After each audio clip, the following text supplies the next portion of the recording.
Okay, so we are back here with another episode of Critical Failures with most of the entire crew tonight. We do have Nate coming in a few minutes, but currently we have John, we have HP, we have Connor, and we have Frost. So we're all here tonight ready to rock and roll. A little bit of a recap of what has happened last time when we were here in the Curse of Strahd campaign.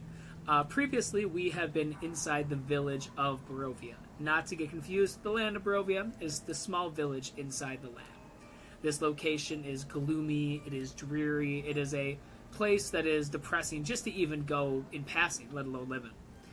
The party has had some time to explore the Blood on the Vine Tavern, make some friends and enemies, and got to get some items and some kind of small things along the way.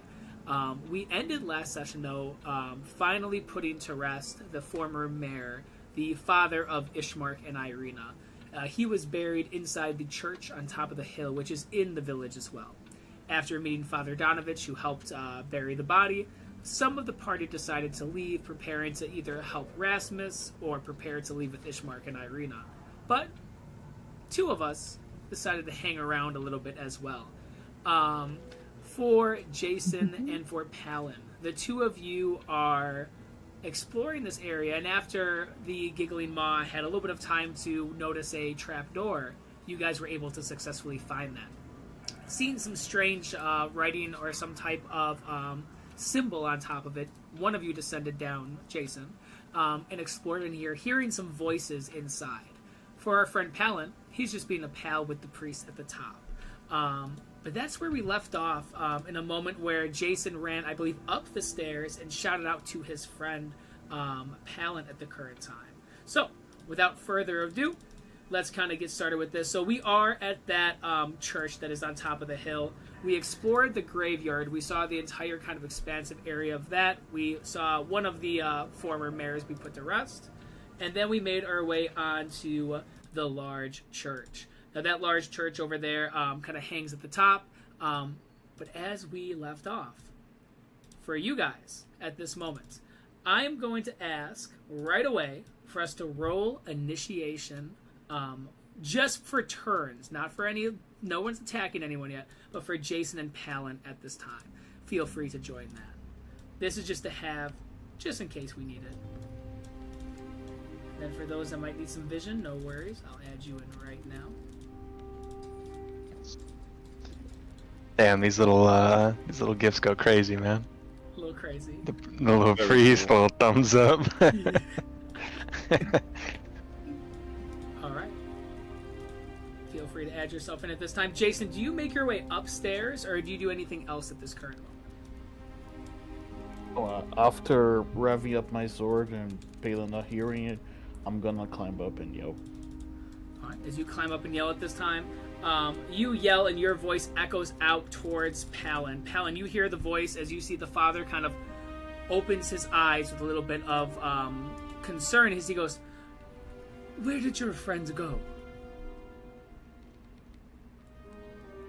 You know, that's a good question. I hear him over there. No, you don't need to go there. Please, What do you mean? Stay here. I will be able to check on him. I heard him yell. Did Jason yell anything specific, or was it just like a yell? Jason, what would you say you yelled at this? I yep, Palin, there's some shady stuff happening here. Come quick. And am I hearing this pretty clearly? You hear it pretty clear at this time, and you see the father kind of turns and goes, "Please, your friend might be confused. Sometimes the mist after a few hours can really cause some distortions and changes to your perceptions. Please, I'll check on him." No. I think I'll be checking on him with you. He begins to kind of scurry, very reluctantly, allowing you to come with. Chasing him. Jason, you look and you see the father comes in there as well as Palin, as he goes, "Oh, you all right? Did they hurt you?" Hurt you? Yes. Yeah, Jason draws his sword and points at the priest. It's like, "So, who are the two people that you have chained?"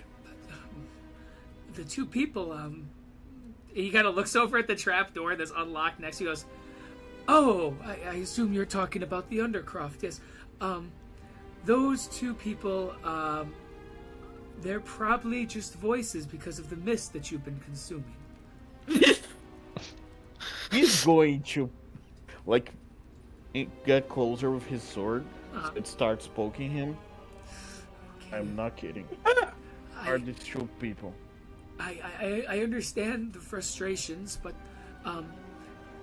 he kind of looks back and forth and kind of looks at Palin, looks back at Jason, and goes, "The two people inside the Undercroft, they've been infected by some of the evil that is in the village, and they came to me for cleansing, but I haven't found any solution or cure yet for them.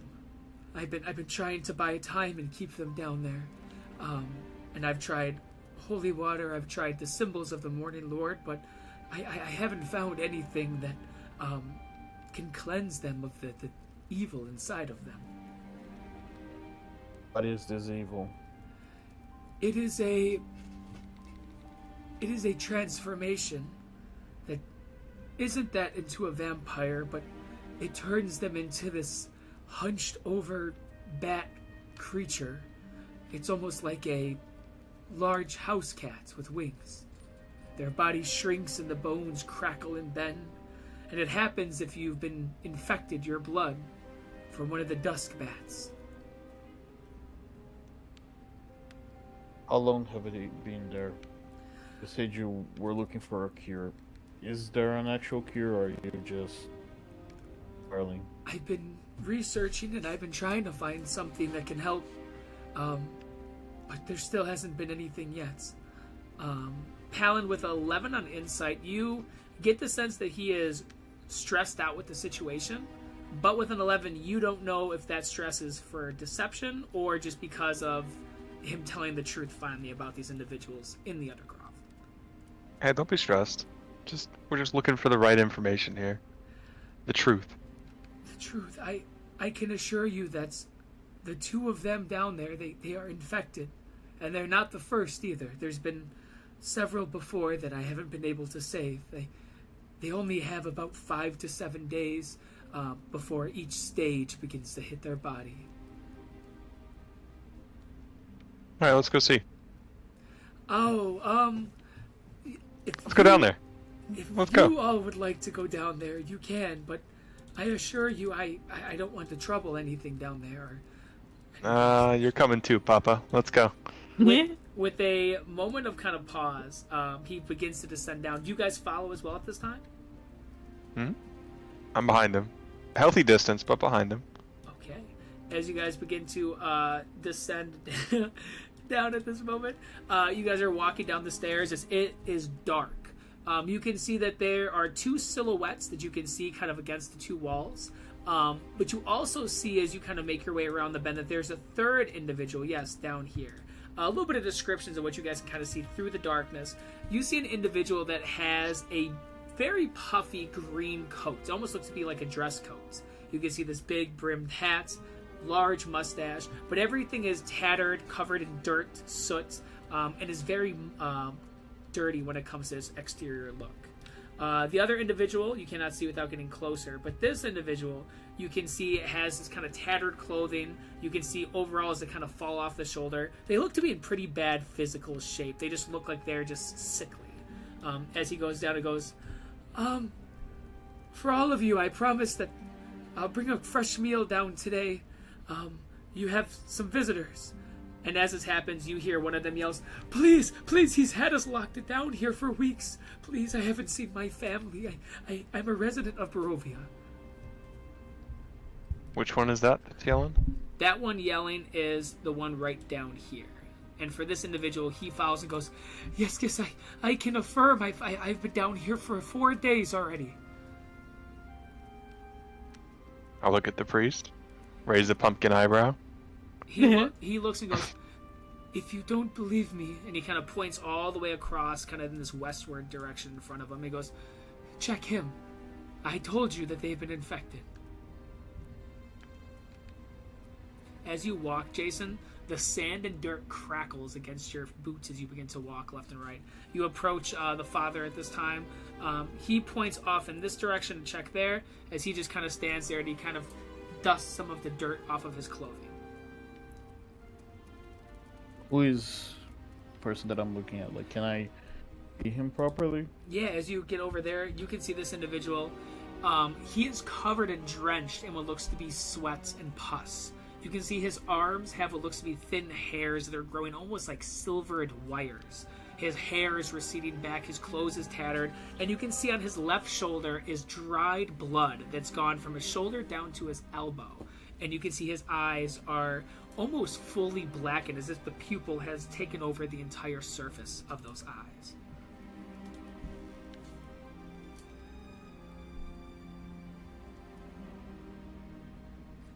Who were those people before you got them here? And how did you know to get them here?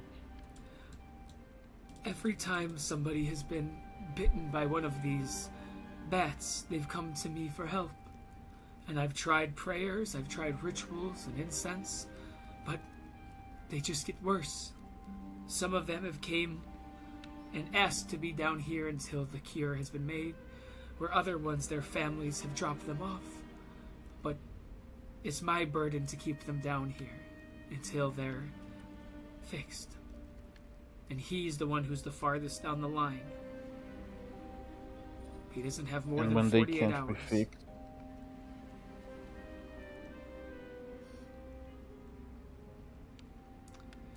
when they can't be fixed, I have no clue. I've tried holy water, I've tried symbols and rituals, but if they can't be fixed, they turn into the creatures. The half bat, half beast.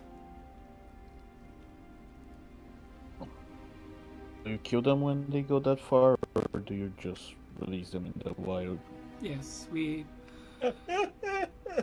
have them obviously restrained, but if they turn is when you see he kind of reluctantly kind of goes and opens his robe, and you hear a audible kind of shriek from all three of them at this time. Even the one who's really bad just kind of lets out this shriek as he shows a silver dagger, and he looks at you with kind of his saddened eyes and goes, I have to do what's right for the whole village. I'm trying to give them a chance, but when they turn, I have to turn them into a non-threat.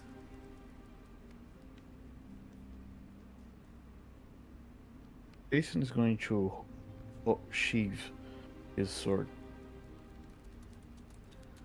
You know what, priest? I came in here fully ready to kill you and all these people, but if you truly are looking for a cure, I'm not gonna stand in your way. Thank you. I do hope that maybe you can find something maybe in your travels that can help. I mean, these are very important people to this village. And as that happens, you can hear the farmer, he kind of yells, he goes, please do not listen to him. He keeps us down here and he feeds us things. He's trying to make us turn. Do not believe him. I have no reason to lie to you, friend. Jeez. He's good. He's a man of clever man. Do I do things? I promise you. He's keeping us here. He's trying to make us turn into these beasts. Sir, please. Do I believe him? You believe him with a 2. You can't tell if he is lying or not, though. Jason's going to grab the priest by the scruff of his neck and is like, show me a proof. Show me that you aren't the one that's making them turn into vampires or something. You turned so quick. You just said that everything was fine. I can assure you. It was fine before that guy started begging. I don't know, I have a soft spot when I think people... You need to trust. Do you not trust your friends, your companions? I am a well-renowned person in this village. He's bringing out the privilege card. He did drop out the card, yes. Do you know who I am? Our pale Palin at this time. You see this individual kind of chained against the wall. He goes, please, you need to believe me. He's kept us against our will down here. All right, and So have you been bit by anything? I have not. He's been trying to feed us vials of this ichor or this tar. He's been trying to turn us. Like, I can assure you, you can check all of my body. You can check anything. Oh, I'm all right. If you say You've been you trying didn't to get life. Ooh. No, that's okay. Is he? Please, His clothes are like. I insist. No. There are no That's bites. just not no necessary. wounds. Where his clothes are already tattered, does it look like there are any signs of a wound, like blood stain or like it torn in a specific, Yeah. I don't know, bite mark or something? Give me an investigation check. And while you're doing so, Jason, you are awkwardly staring into the eyes of Father Donovich as he looks at you at this time and goes, "You need to believe that I am doing good for this village." With an Give me 11, one good am reason. The good reason is that you can tell by these people that they're infected. You can look across to him, and you can check his wound if you'd like. And, Yeah, but But what? how can I know that you're not the one infecting them? That maybe you were the one who dragged them here to feed on them. What purpose would I have to feed on them? Me, you are the vampire.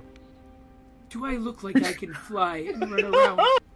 I'm overweight, stressed, and trying to run the only church in the whole village. And with an 11, Palin, you look at the rips and tatters, and you can see some scrapes, you can see some scabs, and you can see some cuts, but you do not see any bite marks or severe wounds. On a quick brush over, you did not obviously open the clothes, but from the rips, you didn't see anything. All right, Papa, come show me where his bite mark is. He told me that he had one. I don't check the wounds. Just show me then. He walks over, kind of like very Show me. gingerly. Show me. He looks. Go ahead. He's seeing the thumbs up. He's like, it's gonna be okay. You'll be all right. Palin signing off. He bends over and kind of looks at the body and goes,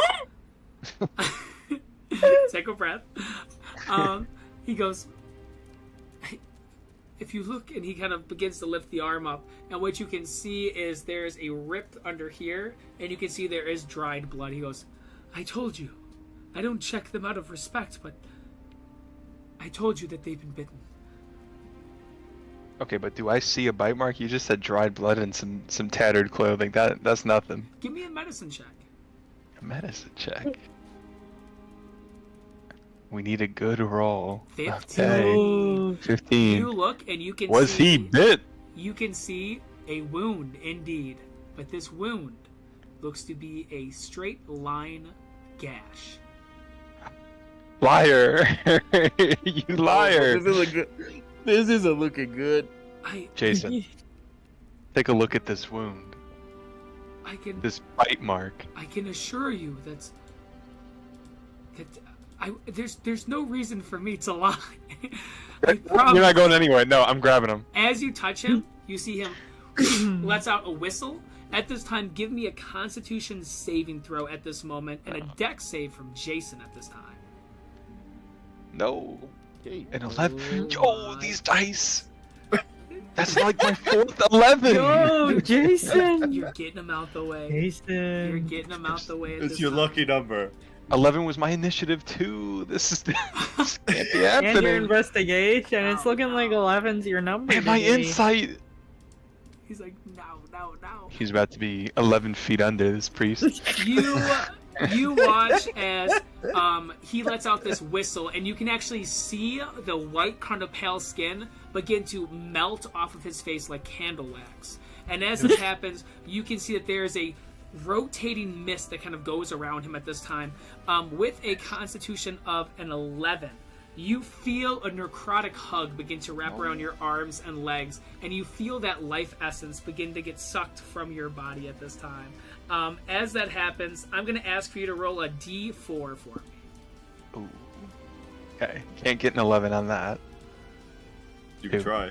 Yeah. A two. I really are. Low Get is the good ones. for this. Low is good for this, as you can see that the necrotic kind of energy that goes around you begins to make your pumpkin dry a little bit. No. As that happens, you'll take 2 necrotic points of damage. And as this happens, Jason, give me a dexterity. So you did already. Sorry, a 21. You're able to step to the side, as you can see, bursting out of the wall next to you through a small crack is a creature. This creature in sight looks as follows. You can see a creature with these heavy wings flap, with a hunched over body and these drawing kind of teeth that kind of expand out. Not only do you see one there, but you see one appear over here, and another one over here at this time.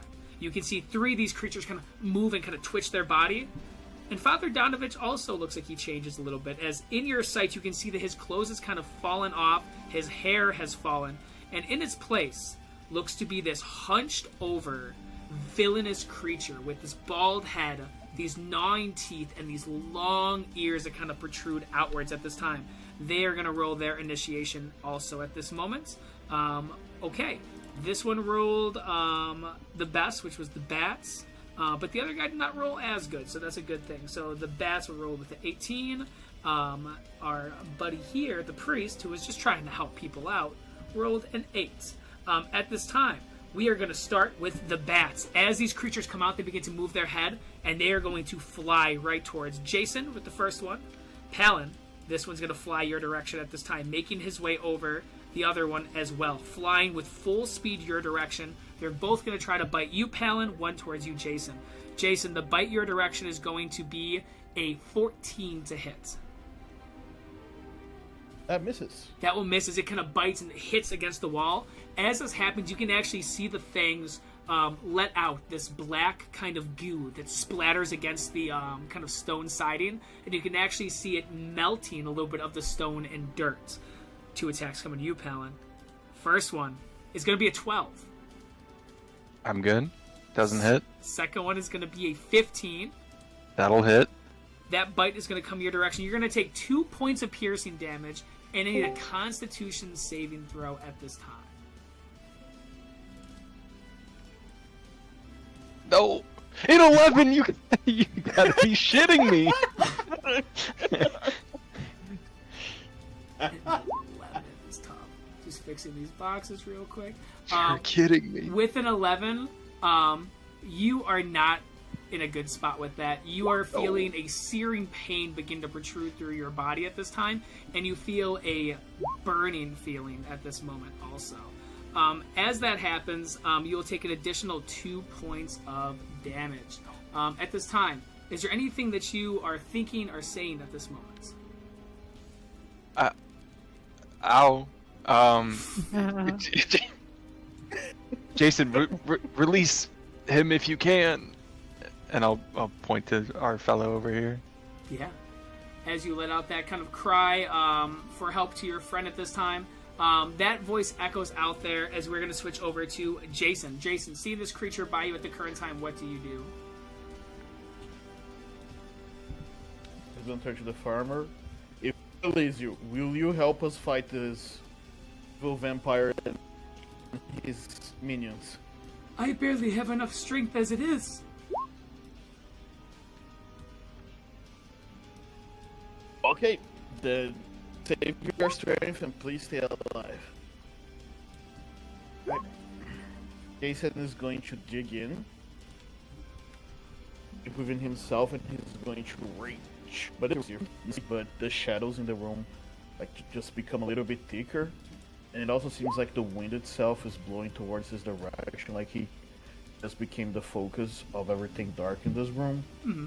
As I enter my vitality of the 3 rage. Okay. My connection to Barovia. Yep. And I'm going to also... Oh, no, actually that is another bonus action. So I'm just going to recklessly attack the guy in front of me.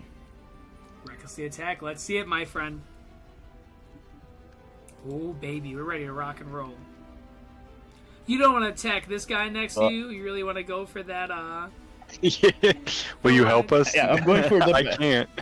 I'm going for the I'm bet. kind of chained up right now, my man. He's going to hit him with that sweeping leg kick. right, let's see it. 12 with the Howlbreaker. That is not enough. As you take out the weapon and hit against the side, you actually... Like I said, reckless. I have advantage. Critical! First critical of the day. With a 12 first, you begin to bring that Howlbreaker back, but with that 25, that critical on that, you will hit, roll that damage. 25 points of damage, Jason. That is enough to almost kill it. As you slice one of the wings off as it hits the ground, and you can see the actual skin kind of bubble and try to repair itself in front of you. Just enough to keep it alive, but it is on the ground. Anything else, Jason, at this time? His piercing red eyes is gonna look at the priest and be like, I knew you were a vamp, you witch. I'm gonna kill you. As your voice echoes out at this time, Jason, anything else on your turn? Oh, that's all. Okay, and with that weapon, that is a magical weapon as well, I believe, correct? We never established that, so I have no idea. I believe so, yeah. So at this moment, yeah, nothing else happens at that. But for our pal, Palin, at this moment, what do you do at this current time? Palin, on your turn. I will give a hit to... Let's do this one over here. Let's see it. There's an 18 hit. 18 does hit. Let's see that damage. Nice. Come on, we want big 16 That is- points. 16. Do you have the just sneak 7. attack? Oh, I do Yeah, not have that's- sneak attack. 7 still not bad. Yeah. As you slice into it this time, you rip right through, and you can see that same kind of goo begins to drip out at this time as the wing gets kind of loosened and the skin begins to tear as it looks at you with menacing eyes. Palin, what are we doing? Anything else? No, that'll be it. Okay. As for our vampire on its turn, it is going to try to do 2 attacks on you at this time. Pound, the first one is going to try to grapple you, so feel free to try to evade that grapple at this moment. Okay, what is that, strength check? Believe you can do, I think it's athletics and acrobatics you get to choose, I believe. Oh, okay, perfect. Ooh. 21? You just beat it. You just beat it. It was a 19 as he tries to grab onto Hey. you. And you can see the mouth opens and these 2 fangs protrude out, almost like hooked talons. It is going to try to bite you, but it does not have advantage since it did not grapple you, as it's going to try to just grab onto your shoulder. But I don't think an 11 is going to hit as it's going to try to bite at you at this time. It's going to swing in the air, and you're going to see its eyes sink into the sunken kind of look of frustration. And you can see it begins to crawl its kind of shoulders towards you in a very menacing way. Next up are the bats. They're going to do their thing. Jason, bats coming to you. That's going to miss. That's going to be an 11 on that one. Don't forget he has advantage on me because of reckless attack. With advantage, Does it's he going have- to be... Does he have disadvantage because he has 1 wing? He just can't fly. He's got 4 legs. Yeah. Nah, but still, you know. You know. Jason, there's a 13 hit. Oh, that still misses. That's going to miss, okay. As for our friend Palin, this one is going to have advantage because of flanking at this time. That is going to be a Aw, 20. shucks. It finally came out. 21 on the attack from the bats. Oh, Heaven. Wait. That just hits. Advantage, or I thought it gets a +2. Okay, it's a Plus +2 2. modifier. Sorry, yeah. That would have been, yeah, it's still going to hit. But damage-wise is 1 point of piercing damage, though. there you But go. I need a Constitution saving throw as well. Yeah. Ah. Okay. Then Here the comes an brain. 11. 11. 11. Oh, 6, even better. A 6. I'm As refreshed. I'm You refreshed. feel the burning It's not an 11. sensation in your body at this time. You'll take an additional 2 points of that necrotic kind of damage at this time. Oh dear. This one's going to try to bite you as well. How are we looking, Palin, at this time? Is there a lot of pulp? I got seeds pouring out of my arms and where they're biting me. Some Pumpkin, pumpkin good. Oh, no. Yuck. Does a 13 hit as well, Palin? If it meets, it beats, baby. Another bite, another 2 points of damage, and a con save. Ah. I'm sorry, see this. Peeling the pumpkin layer by layer. 13. That's good. That will hit. That will be all good. You'll be able to pass 20. that. I'm feeling it. Jason, we need something here. Chip God. away. Okay. beginning of my turn, I can use my shadows to give HP to someone. So, Phelan, you're about to get Big number. 12! Yo! 12 points for Fatality of the Tree, my friend. That's even more HP than I can even get back. That's You know, that's temp incredible. HP. That's temp HP. That's even better. Yes. Oh, yo. Alright, Jason, anything else at this time? No, you just see Jason. Oh, this was just free. This was just my beginning of turn thing. Oh. So yeah, I you can... start like just raising my hand at him, and I'm like, "The shadows will be your friend today, Phelan. Don't worry, you're with me." Oh. And now I'm going to recklessly attack the badge again. Hopefully Let's this see. time I hit. With the Thank advantage, God. 13 is going to miss. Anything else, Jason, at this time? I'm going to use my gun thingy. So let me just see what it does. The ability modifier used to make the attack roll. That's big. A nice grazed attack with that Also, great he's sword. gonna take five points of damage. Jason, as you take out this blade and you slice over there, 5 points of damage is the remaining HP of this bat as you graze the side of it, and it's just enough to rip through some of the ligaments. As you can see, the body gives up at this moment. That creature is no more. At this time, anything else on your turn? I'm gonna move behind the vampire Ah, and say nothing, and start use my bonus action to Rev Breaker, so he sees my sword just right on fire. you can see the flames begin to kind of flicker across. He kind of looks over, and with a hiss, he begins to look your direction as well. Palin, what do you do? Okay. I will swipe at the bat again. Let's see it. Yep. Big nat 20 Oops. coming. Big nat 11. 14. 14? Just misses. No.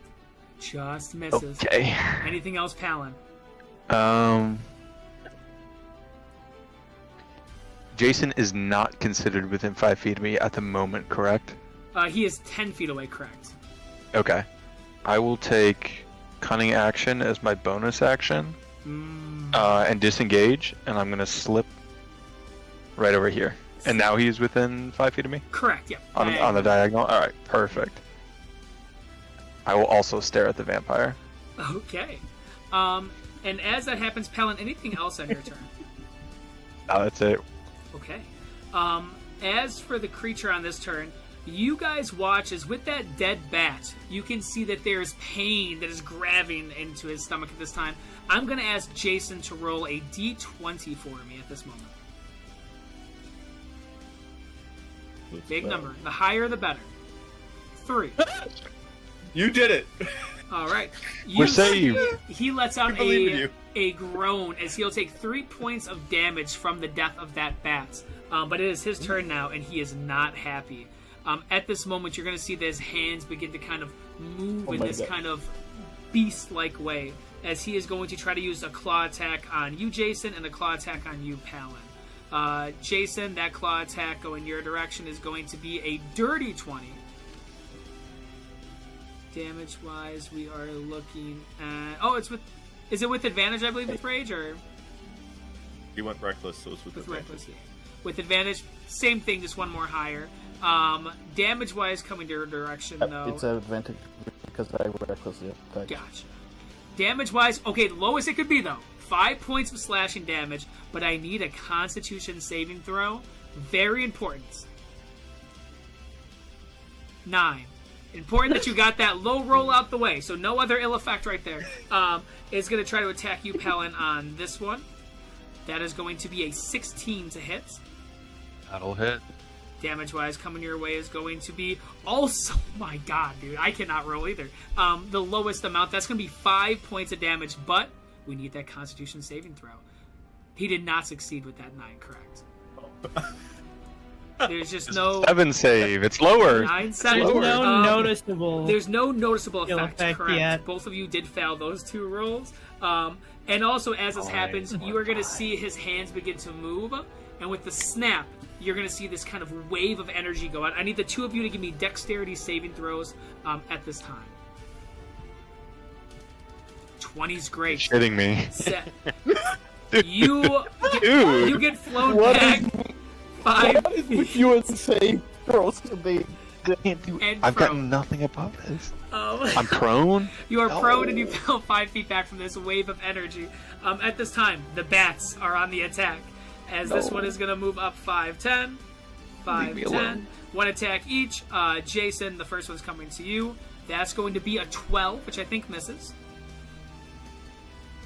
I think he still has Still has advantage. advantage on me. With advantage, it's going to be a nat 20, though. There. Oh my god, but the damage is the lowest it can That is... I just Highs can't, and man. lows. Do you know how The many highs ones and I've rolled lows. on damage today? That is going to be 6 points of damage, and I need a con save from you, Jason. You can do it, man. You can do it. The game just does not. Oh my goodness, dirty 20 is delicious. You are all good, no other ill effect. Palin, let's see, buddy. That's gonna be a I'll be dirty all right. 20. I'll be all right. And with you yeah. prone, that's Oh gonna. yeah, I forgot. I was raging this entire time. What type of damage have I been taking? I forgot. So the originals are piercing, but if you failed, you would have took necrotic, but you did not fail from necrotic on that. I forgot you all the 9? damage this entire time. Do 0 damage then, my friend. You're you're at max HP. He You're takes doing half. great. Yes. As for the attack coming towards you, Palin, that dirty 20 is gonna hit. Damage-wise, we're looking. I'm not joking. Another nat 1, I baby. will send you the script after because this Wow. is 1 1 1. It's literally 1 1 1 on 2 rolls, Someone's messing with the 4 code. rolls in a row. Jason's like, don't worry That's about it. impossible. I'm dead serious. What That is damage that? is going to be 5 points of. Oh no, sorry, I lied to you. 3 points of damage, but a con save. Okay. Give me 1 second. Got that. Okay, and a con save. Just wait, they're heating up the 20s. I feel like the 20s are just on the back. It was literally on a 20. You're shitting. It was on the 20. With Palin, you'll take an additional 3 points of necrotic damage, and you feel clammy at this time.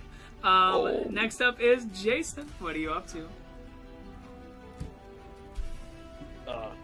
Looking a little bit better because now I remember that I'm a barbarian at half damage.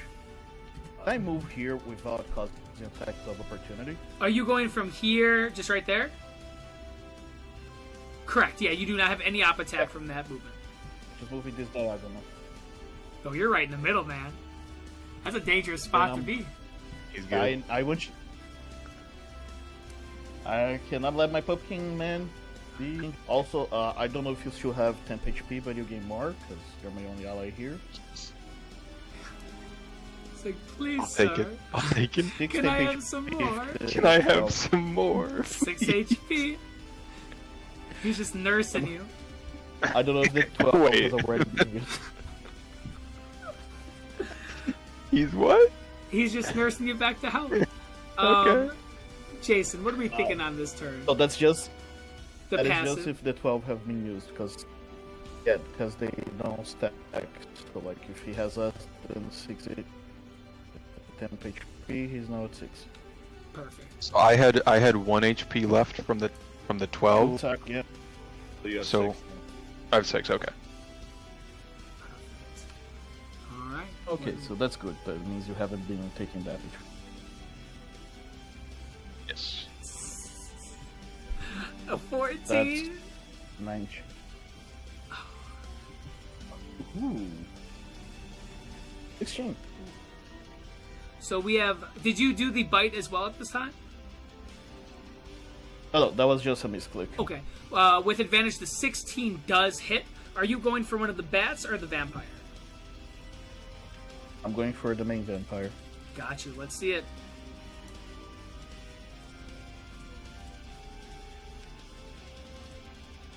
Yeah, that's 18 points of damage. 18 points of damage as you That's slash 3 right from my- through. And you can see blood begins to splatter left and right at this and- time. Mhm. And also because it's fired up, gonna take some fire damage. That does anything extra.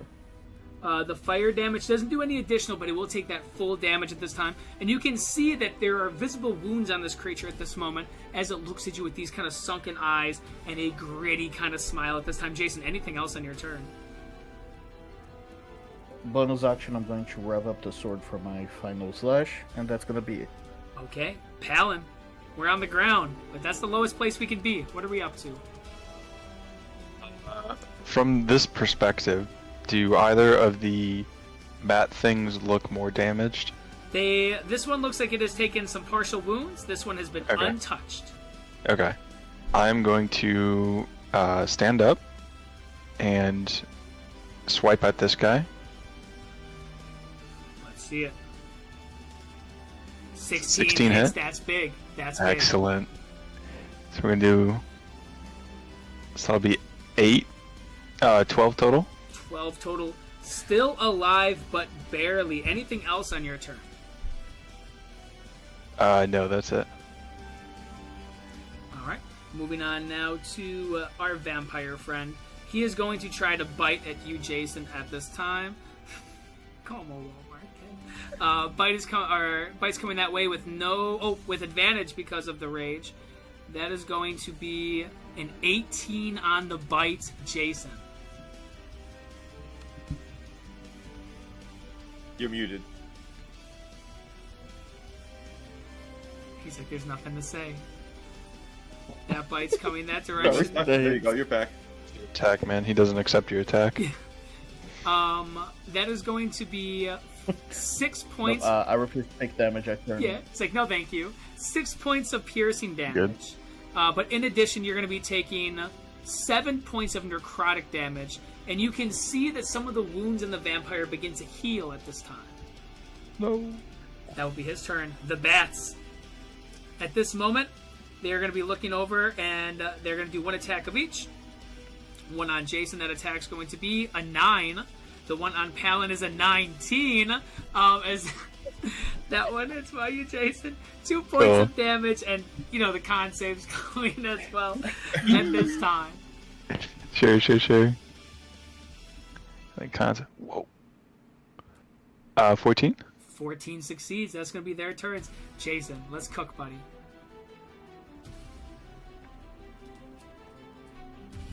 How injured does this badly? Very badly hurt. I'd say almost like a 1/3. This one has been untouched.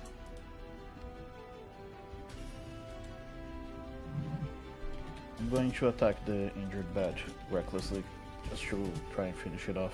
Let's see it. Oh, that 24 hits.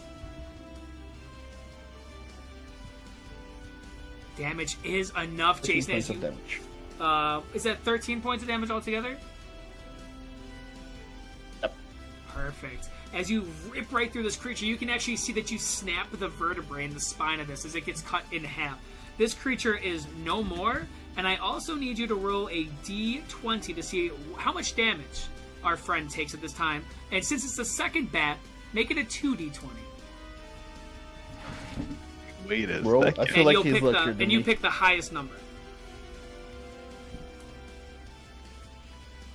Well, can Palin roll for me? Because I feel like his luck is about to turn around. Okay, let's see. Brother, you don't want me rolling for you. Palin? I am- Do it. Palin, let's do 2d20s. We'll pick the highest one. 2d20. You get two. Okay. No, you want to get double 11s. I'll put my whole Hey, bank account on it right now. All right. Clean Okay. sweep. 7. 7. And 2. He's gonna take 7 points of damage as he lets out a shriek at this moment. Jason, anything else on your turn? Sorry, man. Fine. Wish I could have done. Wish I could have made you proud there. You can get You this. always make me proud, buddy. It's all good.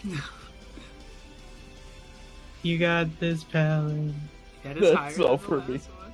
Jason, thank you for that. That was great. Palin, though, you're still. What are you up to at this time? I'll swing on this bat here. So you get out of prone and swing. Feel free to swing. I got out of prone last The turn. last one, yeah. So feel free to swing regular. Let's see that. 16? 16 hits. Guys, turn of the tide here. Turn of the tide. 8 8 points total? of damage. Okay, still alive. Anything else on your turn? That's it. Next up is going to be... that is true. Palin, your turn has ended. The vampire's up.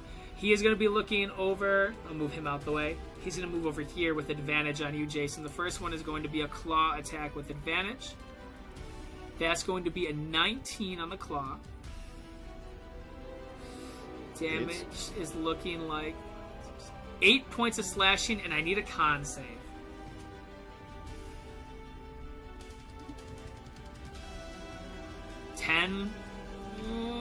With a 10, you're going to take an additional 7 points of necrotic damage as well. In addition to that, he is going to try to bite you also at this time. Huh? Billy, it's not for me, buddy. You think you're gonna have to solo this dungeon? No. Have faith. On the plus side, he can't turn you if you're already a half vampire. You don't know that. He could turn him into a full vampire. What about a 13% vampire? Or he could just take over his mind with the powers of Yeah. vampirism. Turning him I into a don't know. Does a 14 hit for the bite? No, that misses, but he should still have advantage. With advantage, that secondary bite is going to be a 10. As you can take an A exhale 14 moment. was with advantage. Yeah. That will be his turn. Next up will be the bat. It is going to try to bite. We'll do even for Palin, odd for Jason. Palin, buddy. That bite's coming I your can way. take it, man. I can A take it. dirty 20 on the bite. That's That going to hits. be 3 points of piercing, and I need a con save. You're going to Hey, have this- to succeed on one of these I'm today. feeling lucky this time. Oh, buddy. It was an 11. No, Plus my meted. modifier. Meted.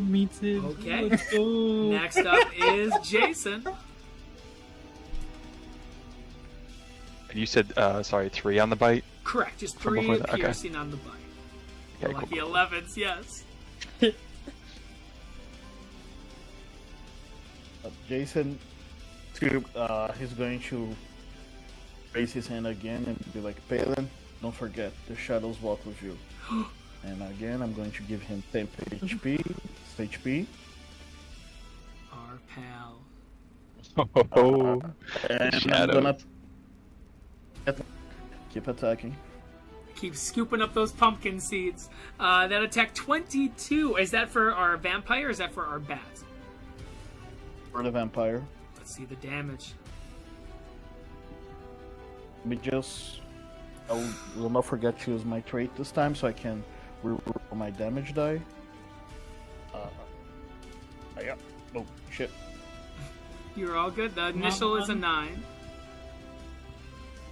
An 8 on the secondary. Yep, 9 is so 9 is the highest. That's good. As you rip into this creature, you can see blood splatters as it looks at you with these sunken eyes, and the mouth opens, and you actually see the jaws begin to actually detach from the joints at this time, almost like a serpent. Anything else, Jason, at this moment? That's all for me. Next up is Palin. Swinging on Papa here. Let's see it. Just imagine everyone is just peacefully walking over to the 15? blood on the vine. 15. Are you going for the vampire or the... For the vampire. For the vampire. 15. Is if that- it meets, It it with beats. You would have advantage as well, yes. potentially? Crit fish. See if you can get that. That's okay. Almost in that one. Got rid of the Well, 6, 15 but a still 15 hits. does hit. Yep. Excellent. To the tune of 15 total damage. As you rip into it, you actually see at this moment its hand goes up and it just kind of falls limp. This creature is badly hurt at this time. Anything else, Palin, on your turn? Mm-mm. Okay, next up is the vampire, and he is pissed as he turns and snaps his head your direction, and his hands kind of point out towards you at this moment. He is going to try to slash you and bite. The slash is going to be a dirty 20 on the slash. Damage Hits, but it also has advantage if you want to crit fish. He's not hitting you. He's not hitting you. He's going for a Palin on this one. Oh, Yeah, you're safe. You're safe and I sound got you, up there, man. Bucko. I got you, man. Don't you go That's going to anywhere. be 7 points of damage, and I need a con save from you as well. If you Okay. fail, it's additional damage. How about an 8? An 8 will equal 2 points of additional necrotic damage on that. And you're going to get a Okay. bite your direction. But the bite's a 7. The bite is a 7. Oh, That's going to advantage. miss. With advantage. Hits. Against Jason, if it's An Jason's 18 advantage. Palin. That was going to be towards Palin, so... Oh, An 8? If Wait, it's why do I Palin, have advantage it on was- it? yeah, if so it's you're Palin, good. It's not advantage. Yeah, you're good. It did not hit you, so you're good, Oh, Palin. okay. Next up is the vampire. That is going to you, Jason, though, with advantage. That's going to be a 16 to hit. It's Jason, how we looking, buddy? How we looking? Because that's going to be 3 points of piercing and a con save. does the 3 round it? Does it round down to 2 or 1? We do the round up divide, so that'd be 2 points of damage. Gotcha. Con save coming right up. Con save's good, no additional What's up, damage. How are we looking physically, would we say? Are we a lot of wounds, or are we looking pretty healthy? What are we looking at for the two of them? He is looking like he only has a third of his HP left. A little less than that. Oh, he's actually. bloodied. He's He's bloodied severely up. bloodied. Palin, how do we look? So many seeds are falling out of his head. That little candle is getting a little dim. Yeah, the light's good. Looking a low. little scooped. Yeah, Oh. yeah, he's looking like someone tried to carve him up. No. Well, Jason, this is your time to carve up these bad guys. can This do is it, your man. turn at this. You got this. Believe in yourself. You can do it. This is a critical attack here, Jason. Strike him down. Strike him Jason's down. going to use this. Use the shadows to a little bit of balance and give him No. 10 tape HP. Okay, there we go. The Recklessly season- attack again. Reckless attack. Let's see it. Critical. When we need him. Critical. Let's Let's freaking see go! that damage. Was that for the vampire? Yeah. Okay, wait, let me redo my thing. That's only a 15 to hit. Sorry. Well, Damage. Jason, at this moment, as you take the blade and stab it inside, you can see the life essence leave the eyes of this vampire as the mouth opens, and it grabs the sword itself. At this time, it tries to yank it out of its chest cavity, but as it does so, you give it an extra nudge at this time. Jason, how do you kill this vampire spawn at this moment? Jason goes to stab him, but then as the sword gets, he grabs the sword, he revs it up so it starts catching fire, and he cuts the vampire in half, and his body starts burning up. As the body hits the ground with a thud, that creature is dead. But we're not alone at this time, as this creature is still alive. Jason, anything else on your turn? I know that's gonna be all. Palin.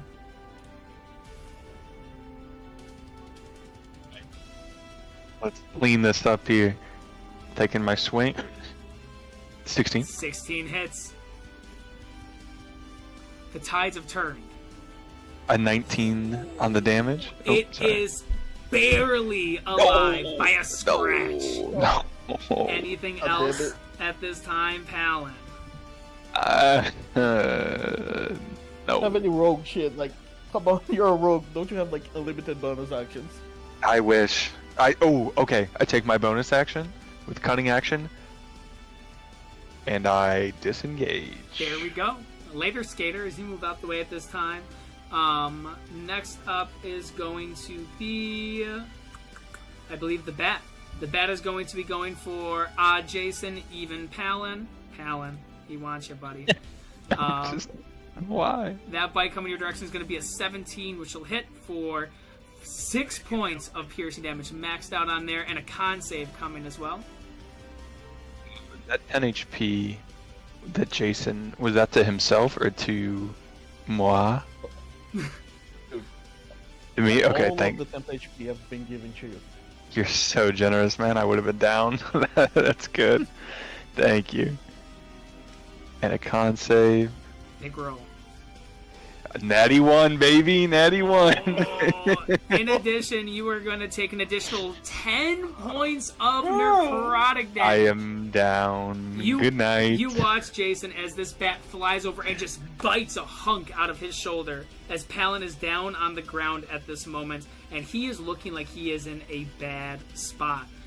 As you see blood begins to splatter, and pumpkin guts begin to kind of trickle onto the dirt floor.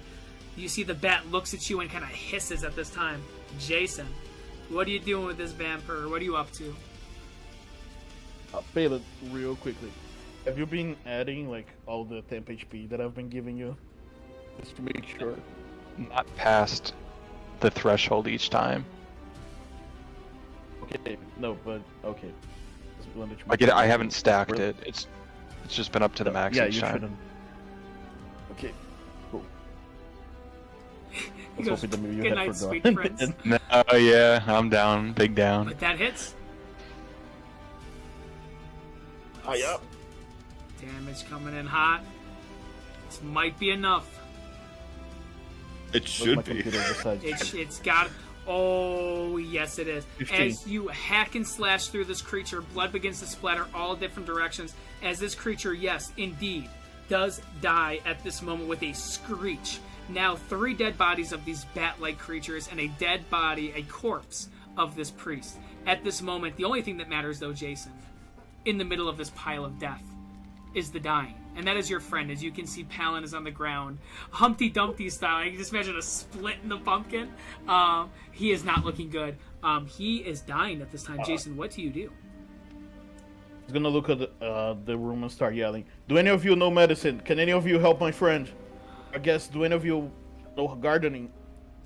You see this individual down here goes, I am one of the farmers of the Barovian village. Great, Mr. then fix my friend. Pumpkin. He's a pumpkin. I am... I'm going to start trying to cut his chains. Yeah. Give me a strength or a dexterity at this time to either properly slice it up or just chop it. And while you're doing that, Palin, let's have our first death save. You do have advantage because you are raging. Yeah, that's a 12. Okay. 13? Jason, you're able to cut it as he begins to kind of walk over, kind of stumbling. He kind of looks over and goes, yeah, he's, I'm gonna be honest with you. I believe that he is dead. Wait, no! Thank you for saving No, wait, me. he's a pumpkin, okay? No. He Can I begins- do a medicine check? Yeah, do a medicine check to try to stabilize him. As this guy just left. He's been saved, and he got 11. He is stabilized. But he's You unconscious. motherfucker! He's gone at this time. Jason, as you're down there, Oh wait, you son of a bitch! you see that he's alive Gonna up hit you, here. Balin. And you hear screaming and screeching coming from that really sick one. As you can actually hear some of the bones begin to kind of crackle at this time. Jason, what do? Palin is stabilized, but he's unconscious. The pumpkin's light is dim. I'm gonna grab the priest's silver knife and I'm gonna attempt to just mercy kill this guy. Please, please, put me out of my misery. What is your name, good sir? My name is Raymond Turner, as I'm the one who sells eggs in Barovia. I will remember your name, Raymond. Sleep well, my friend. And I'm gonna stab his neck. As you do that, you see his face turns and as you stab right into the chest as he dies. Okay, now I'm gonna free you, buddy. And please, see if you can help my friend if you have any potions or anything. Even if I would have had potions, they stripped everything from me. But maybe we can bring him to the tavern inside of the village. 22. You cut his ropes. He goes, "Thank you. My name is Frederick. What is your name?" Jason, Monster Hunter Extraordinary. Here, have a business card. That's very nice to meet you. I am new to the village of Barovia, but if you're looking to maybe meet in the future, I'm at an encampment southwest of here with the Vistani. If you say my name, they'll let you in. What is your name again? Sorry, I'll Frederick. put any effort into remembering. Frederick Hudemarks. Okay, thank you. Frederick Hudemarks. Okay, we'll remember your name now. Safe travels, my friend. You too, as he begins to just book out of there as well, leaving you and Palin on inside this undercroft. I guess I'm gonna put the pumpkin man on my shoulder, above my shoulders, and start carrying him back to the city. Alright. You guys are planning on going to the city at this time? Or it's back to the village at this time? Yeah, back to the village. I need to meet up with my friends. Okay. Then at this time, for all of us, for Gestalt, for Thalamir, for Gray, for you guys at this time, are you guys doing anything specific, or are you guys waiting at the tavern, or did you guys go to any specific location? I went immediately to the woods. To the woods? Yeah. You know, and I To would where have they're- followed Gestalt. So the two of you. And Thalamir, would you have gone with them, or would you have done something else at this time?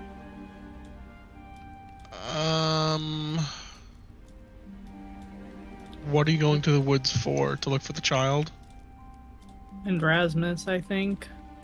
Both of Yeah, them. it's all like in the same area. thinking I guess about I guess I would have gone. If it was for the child, I was thinking no, probably not. But if we're looking for Rasmus, then I'd probably go too. Then yeah.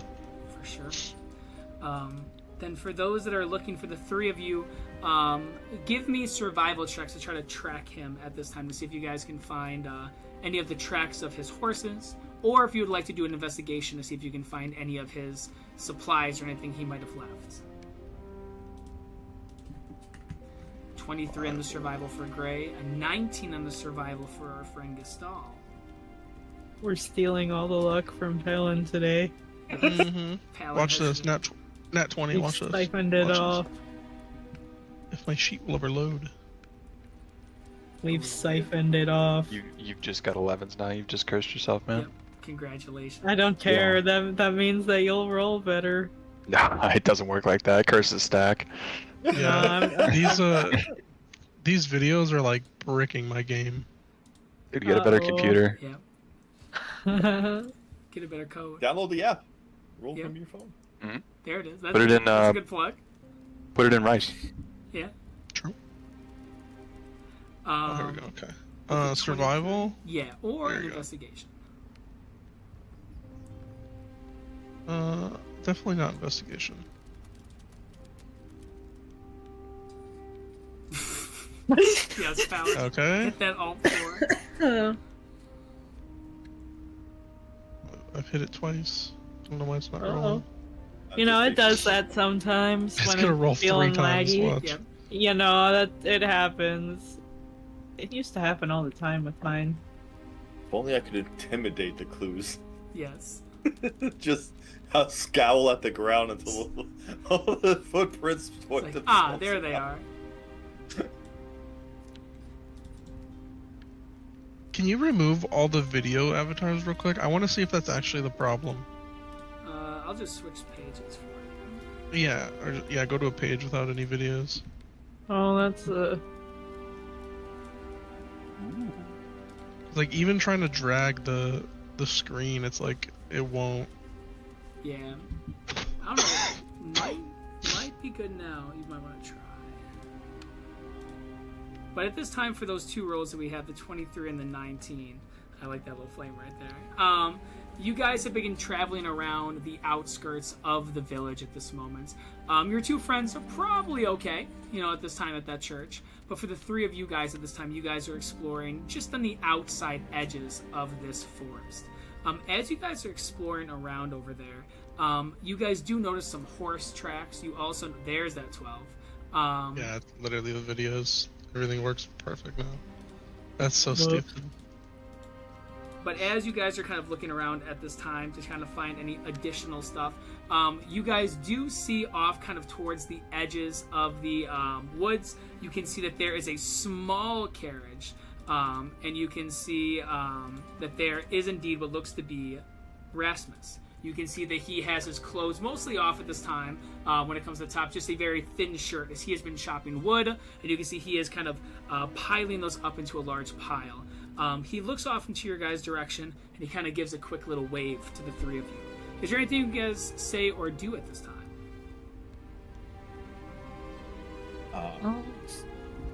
Go ahead. I didn't really have anything to say. I know this is like the area where they're gonna start harvesting wood and like everything to build the fences. But I'm gonna like make my axe appear, and I'm gonna go right into the woods to look for the kid. You guys watch as Gestal swiftly begins to make his way into the woods at this time, disappearing behind the brush of the tree line and vegetation. For Gray and for Thalamir, the two of you kind of standing here, Rasmus off into the distance. Anything you guys do or say at this time? Shall we go with Gestal or help Erasmus? You can go with Gestalt if you'd like.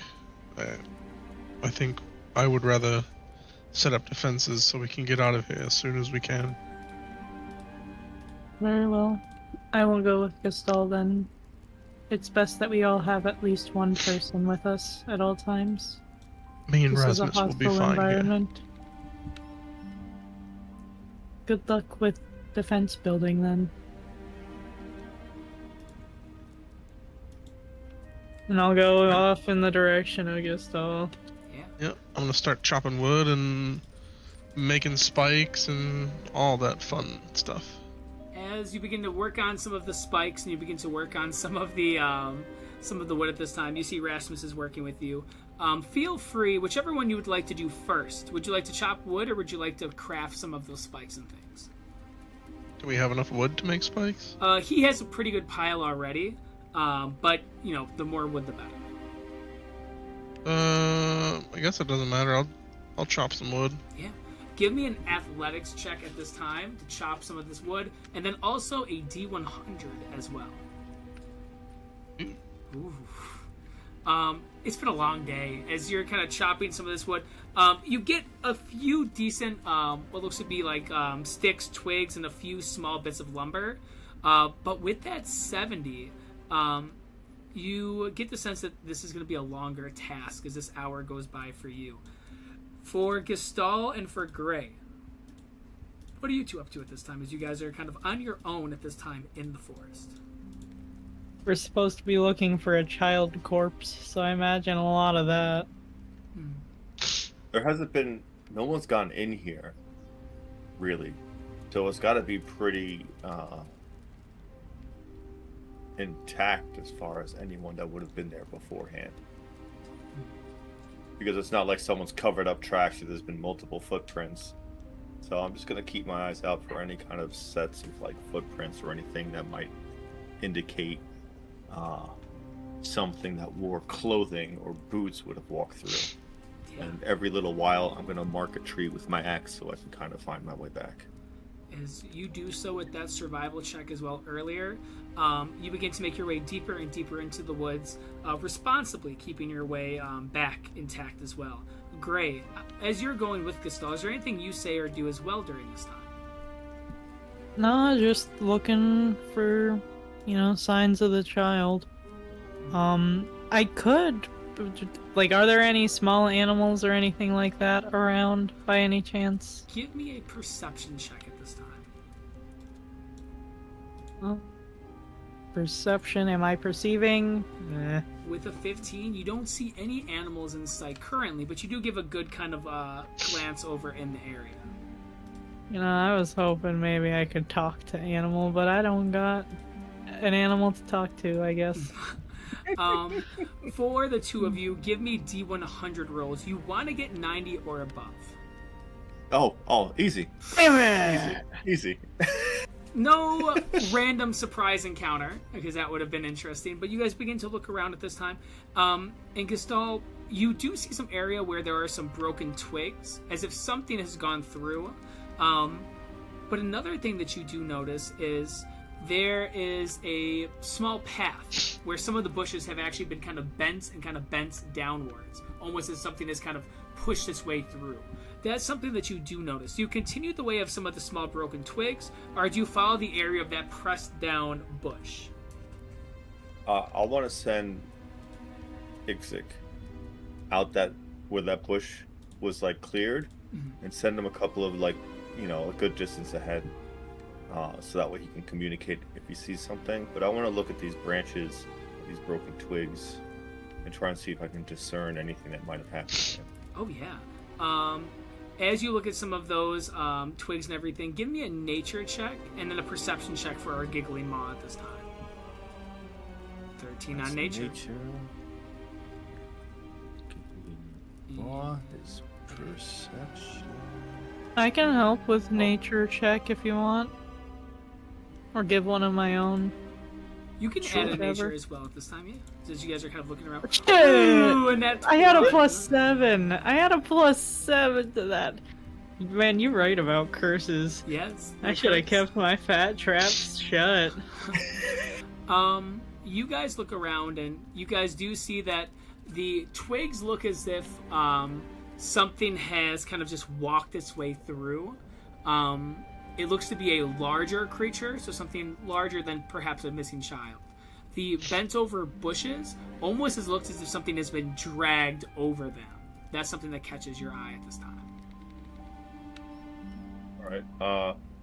I'm gonna keep Ixik a couple of like feet ahead of me, and I'm gonna start following that path and see if I pick up on something.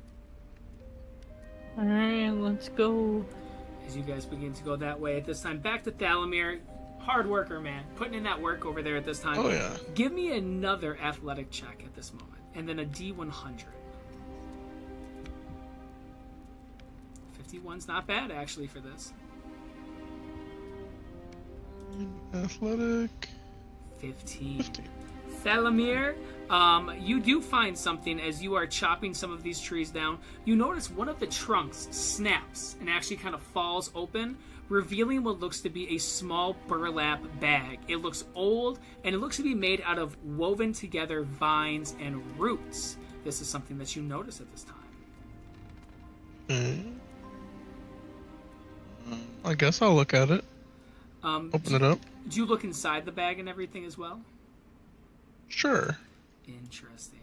Okay. Inside, what you see is there is a singular journal. The journal is made out of leather. It's binded by a bit of root, and you can see that there's dozens of these small pieces of paper and parchment that have been shoved inside. This is what you have found. You found the whispers beneath the bark.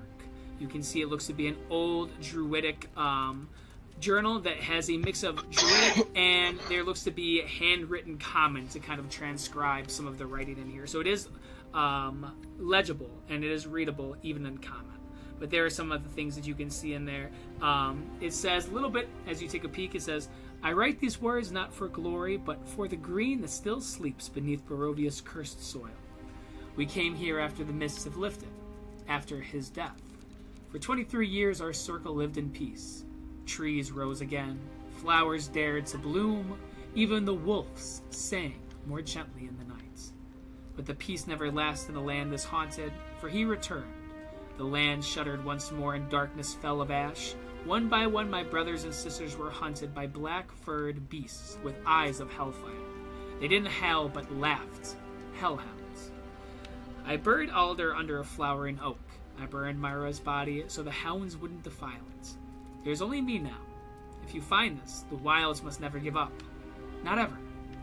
Even a single flower is rebellion." That is by Athalia Greenthorn. You also see that there's some contents there as well. It has different ancient symbols, and it also has the cantrip ability that a druid can learn over a short rest of druid craft. But you do have to be a druid to learn that spell, sadly. That's what you found. Okay. As All right. He's definitely gonna feel I guess a sense of relief. Well, actually, no, I guess he would be relieved that he's assuming that Strahd, he's talking about Strahd. Yes. So he's going to be relieved that Strahd can die, but he's going to be concerned that he was able to come back. So he's unsure of what to think now, because I don't think that he would know how to permanently stop a vampire. You see, as you're seeing this, you see Rasmus begins to approach. Do you keep that journal out, or do you tuck it away as he begins to approach your direction? I'll tuck it away, like casually. I'm not trying to hide it. Like, keep it not hidden. Like, keep it hidden from him. Just, I'm done reading it, so I'll put it away. He begins to approach this time, and he goes, "Well, I have to admit, I was concerned that you and your friends wouldn't help out with some of the things that Barovia needed. This is a good look for some of you."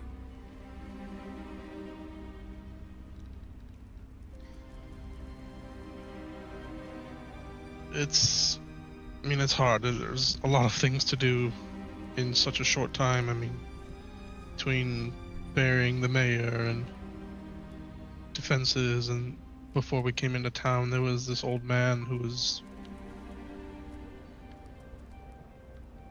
wailing about his lost son. I'm sure that's what the other two are looking for. But for me, there's nothing here for me. Respectfully, of course. So I would like to just help you guys out as fast as I can and continue on with my journey. I'm sorry to hear that your friends met that individual down by the river. That is, yes, a soul that has been broken by the loss of his child, of course. I do think that it is a lost cause for your friends to look out there, but hope is hope. I do wish you the best of luck when you do leave the village, but do you plan on leaving today or in the near upcoming days, or? I would hope today sometime. A few of our friends stay back at the church for whatever reason. So we're all kind of spread out a little bit. Well, we just have to meet back up and see what we can do from there. you all seem like good people. So, some advice that I would give you is don't go looking for trouble, especially when you travel out of the village. If there's something that seems too good to be true, it is too good to be true. You see he kind of sits down for a moment and he finally takes off his work gloves and he's kind of just relaxing there and he kind of goes, I did not want to be the mayor of the village, of course, but the events that transpired today was something that nobody could have guessed would have happened. We've tried to keep him safe over the past few days and weeks with Strahd appearing more and more to find his daughter. But for some reason, he thought that he heard her voice from outside. And when he walked out there to investigate was when he was shot by the crossbow. No witnesses, nobody knows who took the shots. But just like that, his whole story ended within 100 yards of a shot of metal. Do you have any speculation on who the culprit was? It has to be somebody who works with Strahd. Nobody in the village would have ever dared take a shot at their mayor. He's done a lot of good for the village, even though his son is a little bit out there with his drinking and his habits. Irina, his daughter, has been more locked up and cooped up than anything inside of that estate. He's always made sure to have time to help out the farmers, the tavern keepers, some of the guards, the egg seller, the librarian, anybody inside of town that needed a pick-me-up or anything. He was a good guy. Why was he so worried about Irina? What is her deal? Why has she been kind of kept in solitude her whole life? Strahd likes things that he cannot have. And he likes power. And I think that those two things are the reason why he draws to the daughter of one of the mayors of one of the villages. Something that he knows would take the entire village's morale and smash it down there into the lowest wells. I know that Irina is not his true daughter, and she knows that as well. But he did treat her the exact same as if she was his own blood.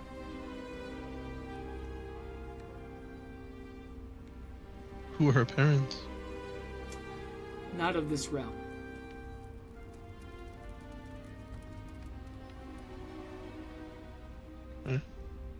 Strahd's, in some of his visits, promised that she can see her true parents if she followed him into the mists, and that they're too far for her to explore or to walk, as supposedly the mayor sent out search parties to find her parents, but they never came back with anything, not even a clue.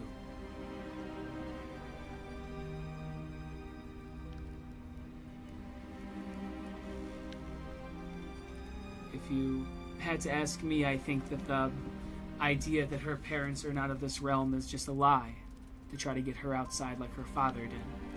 I personally think that her parents are in the cellars and the dungeons under the castle of Ravenloft. That's where I would look. Do you think there's any chance that they're alive? I would say so. In a world like this, where death isn't forever. You know about the resurrections that happen here inside of Barovia, or you too new? Relatively new, but I kind of have an idea now. They say that there's a twinkle in people's eyes that you can tell when they have a soul. And sometimes when you look at people, you almost feel like that twinkle is familiar, like past lives, that you've known them. That's just one of the urban legends of Barovia, that perhaps souls are brought back and resurrected to be part of Strahd's cycle of remorse and tragedy. So once you're here, you can never leave. Correct. Even death is not an escape. You can see that makes Thalamir kind of heated a little bit. Yes.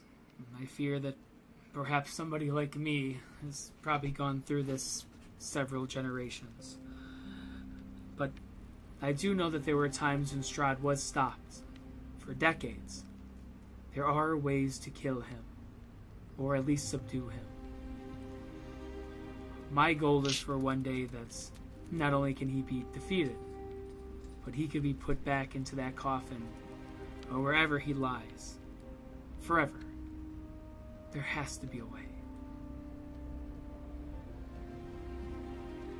I found this book in the tree while chopping down twigs and whatnot. It seems to be from a druid from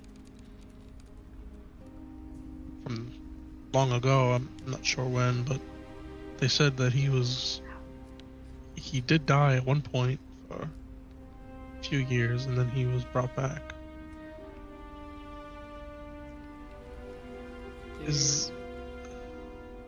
Go ahead. There's legends that he has been slain before, and there's a few locations out west that, yes, historically druids have been in the area, bringing in plants and vegetations. They've helped raise some of the swamps in some more expansive lands. They've filled some of the fields full of flowers, but all of that has turned back to sourness. The apple has gone sour in that sense.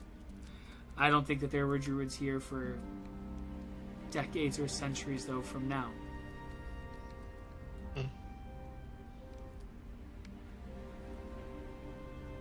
Do you know where I can go to get more answers or more questions answered on anything that relates to bringing Strahd down. I mean, someone's got to know something. You're right. That person, in my opinion, would be a fortune teller. We don't like to say her name out loud, because there's a legend that if you say her name, she can listen to your conversations. But there's a fortune teller that works for the Vistani. They are about an hour or two away, and they are on the way towards Valaki. It's just off a wooden bridge and a dirt road off to the right. You'll see the road forks two different directions. She has some of the answers of who Strahd is, if he could be defeated. And any questions you might have, she might be able to answer. I can assure you that she is a good person. Somebody that you and your friends can trust. Somebody who's not gonna backstab you or shoot a crossbow into your chest. But you can't say her name in fear of her prying on your conversation. She has ways to scry and she has ways to eavesdrop, yes. But the problem is when she listens, so do all. Strahd, her sisters. There's just a portal you really don't want to open if you say their names. Even saying the Count's name is something that I try to avoid.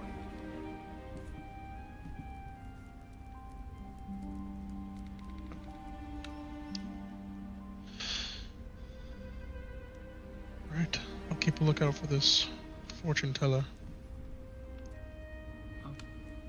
He nods at this moment as we'll switch over to Gestal and Gray. As you guys are walking further and further, I'll ask for both of you to give me another D100 roll at this time. Alright. Yo! We found your niche. Gestal with Usually a that's not 72, good. Gray with a 98. You needed a 98 or above to get this encounter, as you notice as you're beginning to walk, there's something of oddity that is hanging from one of the tree branches. It's kind of not like an 11, no, Palin. That's a 90. You see that there is something hanging that is long. You can see that it hangs almost as if it's hanging from a spider web, but it looks to be a string. You see a fishing pole that is snapped, that is hanging from a nearby tree. You can see that there's also a pair of shoes, and what looks to be a tattered up, torn up shirt that is blood-stained. That is what you have discovered up ahead. I believe I have found evidence over that way, Gestal. And I'll go ahead and point at the fishing pole in the tree, because I figured that'll be easier for him to see than the clothes and stuff on the ground. I will look up. I'll kind of do like a little whistle, and then nod up. You'll hear like as Ixik starts to climb up and starts to bring down or loosen the fishing pole so it can be brought down. I guess I would walk over and take a look at the clothes. Does it... Now the clothes look like it's been ripped, torn up, and covered in blood. You do see blood, tears, and you do see that there is a small book that is also tucked into what looks to be the overcoat that is also tattered and torn. I'll pick up the book and I'll start trying to look through it. And as I do, I'll say over to Gray. What did you come and not stay with Thelomir? Because I thought it best if we stayed paired up. You may have Maw, but should something come and attack us, it is best to have more than just a familiar that requires your consciousness to be around. Thelomir is with Rasmus. Palin is with Jason.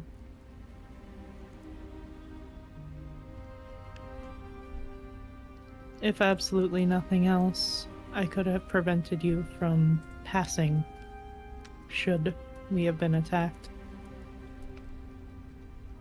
You think me so weak? No, I think our adversary's that strong. We are in a hostile land. With hostile beasts. Everywhere is a hostile land with beasts. This place is no different. I say this as a being that came from the Underdark. Few places are as dangerous as that. This is on par, I'd say. What's in the book? I'll abruptly change and stop looking at her and start trying to read the book. The book is not one of anything frightening or scary. It looks to actually be a fishing book that you have access to now that has historical fishing as well as legendary fishing. It's the Angler's Guide. It talks about where to fish in Barovia, talks about different types of fish, but also 8 legendary fishes that you can search for with rewards that you can find and gain if you are able to catch these creatures. It looks to be perhaps whoever this person was and their stuff looked to have been somebody who loved fishing.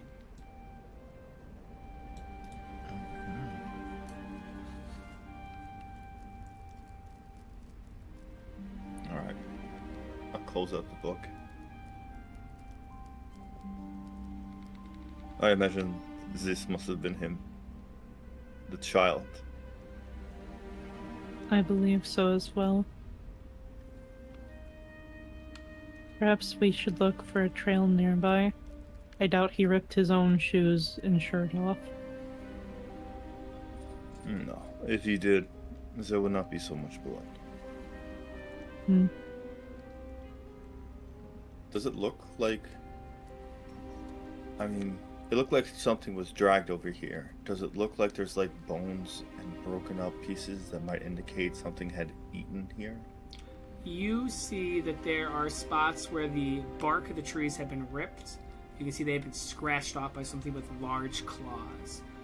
You do see the tattered clothing. You do see that there's blood that looks to have been kind of dripping or pooling under that tree as if something was there. But there is something else you notice is with that clothes and with your passive perception as well, you can see that there are indeed grass stains on the clothing as if something has either gone through the grass or has been dragged across the grass.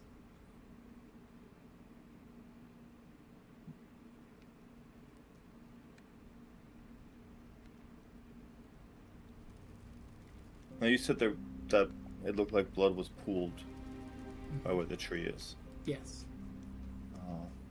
I want to take a dagger and just dig a little and see if I unearth anything that might indicate. I'm assuming that whatever killed him didn't just leave him there, because it'd be a long way to drag a child out just to kill him. I'm assuming something ate him or ate parts of him. You begin to look. Give me an investigation check at this time. 5. You look and see clumps of dirt, but nothing of interest besides that. However, the giggling maw gets a little uneasiness as, with its passive, it notices something moving through the brush in the distance with insane speed. It gives you the ability of a warning as you see this creature begins to make its way going very fast. Both of you give me dexterity saving throws with advantage because of the warning from the giggling maw. Excellent. I love the giggling maw.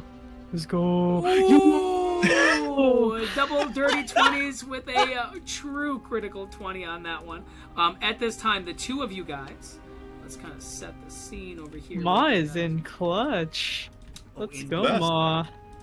Let me give everyone some visibility at this time as well. Let's go. You see a creature begins to make its way over with insane speed. This creature moves extremely fast. It's almost like a blur as this creature goes by, but luckily you have been able to evade this creature and get out of the way. As you guys notice, it just flies by and disappears into some of the nearby brushes. There's a moment where a pause happens. hands, almost as if things are fine. However, things are not fine. As you can see, this creature begins to approach, and you can see it has these large claws that begins to crawl out and look your direction at this time. For the two of you, feel free to roll initiation. Oh, yes. Yeah. Here we go. Hold on. Okay. Because Igzik should be here somewhere. Yeah, there he is. And if you would want, you can either put him in one of the trees or wherever you would like, if you would assume where Itzik is. Alright, I just want to put him there first. He would have been back here. Perfect. I'm Itzik going to use goes my alert feat, green. and I'm going to swap initiatives with the Giggling Maw. For sure. Yeah, I can't imagine why. Believe that's the order right there, correct? Yeah, that would be the order. Perfect. Yep. At this time, I'm sorry. I gotta put it in order first. And then you switched with him, correct? Yeah, I switched with him, so I took his initiative, and he takes mine. Gotcha. Perfect. There we go. Gestal, you are first at this time. As you can see, this creature is hunched. It begins to kind of move, and you can hear its claws kind of clink clank against the ground at this moment. You can see it's covered in guts, intestines, and blood. The mouth, the kind of two horns. This thing must have just fed on something. As it looks at you, what do you do? How big is this thing? This thing is a very large creature. So you can see this thing kind of hunches over almost 15 feet in kind of this hunched motion. It is large, it is looking, and it looks like it is ready to attack. It is considered a large creature. Alright, so first thing I'm going to do is I'm going to cast Mirror Image. Ooh. Yeah. So, I've already had like my axe out the whole time, and you're gonna see like my eyes turn black, and little kind of like almost like etch-a-sketches kind of shoot out, and it draws like a maze, and then multiple Gestals kind of shift out from me. Ooh, there we go. And then I'm gonna say back to Gray, stand back, and try and at least stay behind me for now. And I'm gonna position myself like almost directly in front of her, and then I will bonus action, and I will shift as well. Ooh. Okay. And I'm gonna start snarling as all the images in unison start to take on this like animalistic kind of werewolf transformation as they all start howling, and they all seem slightly different each one. So, 4 temporary HP, and that will be my turn. Beautiful. As you can see, these kind of reflections of yourself with these small, subtle changes. You see the creature kind of looks and kind of twitches its head and begins to move a little bit more at this time. Gestal, anything else on your turn? No, that's it. That's my turn. Perfect. This creature is going to try to run straight towards you. And as it's going to try to do that, I believe that it has to roll a d6, I believe. It makes an attack, and I roll a d6 for each one of the duplicates. So if I roll a 3 or higher, one of the duplicates is destroyed as opposed to me taking the attack. And I have 3 duplicates. Let's see if it'll try to hit. It has 2 attacks. That first one coming your direction, you're going to see is with one of its large claws at this moment. As it does that, it is going to be a 14 to hit. Alright, so it would hit one of my illusions. As it kind of looks and kind of snarls, it sees one of them, slices right through, and you can see this kind of spectral fracturing that's going on. It looks back at you, the mouth opens. Inside, you can actually see its throat is covered in hooks, almost like tendrils that begin to kind of move around, and you can see remaining flesh inside. Secondary attack coming your direction. That is going to be a 16 on that one. A 16 was still hit, so I'll roll that, and it did destroy another duplicate. Same thing, it hits the other one, it kind of looks right towards you, but guess what? That is its attack. Next up is the Giggling Maw. What do we do at this time? He's gonna run over here, and he's gonna try and frighten it. As it pops out of invisibility, it jumps around and goes, I'm It trying to scare it. looks over and it kind of snarls. It's not frightened, but it does look over at that direction. It did kind of get its attention, but it is not frightened. Alright. It's up to you, Gray. That's it. That's the whole turn for the Great. You're up. Gray is just gonna go ahead and telepathically to Gestal say, I'm going to use the spell that I used in the house. Cover your mouth, nose, whatever you have to. Do not inhale the spores. And then I'm gonna go ahead and lift the veil as I cast Psychedelics again. Oh, yes. So, Beautiful. I don't know if the mirrors are still there anymore. I think that... I have one left. Yep, so that one suddenly looks like a bunch of them again as the colors of the forest saturate and melt and all that fun stuff. It makes No, it a looks dex like an acid save. trick. Yeah, it makes a dex save to see if it's... Because it is a 60-foot emanation out from me. Mm-hmm.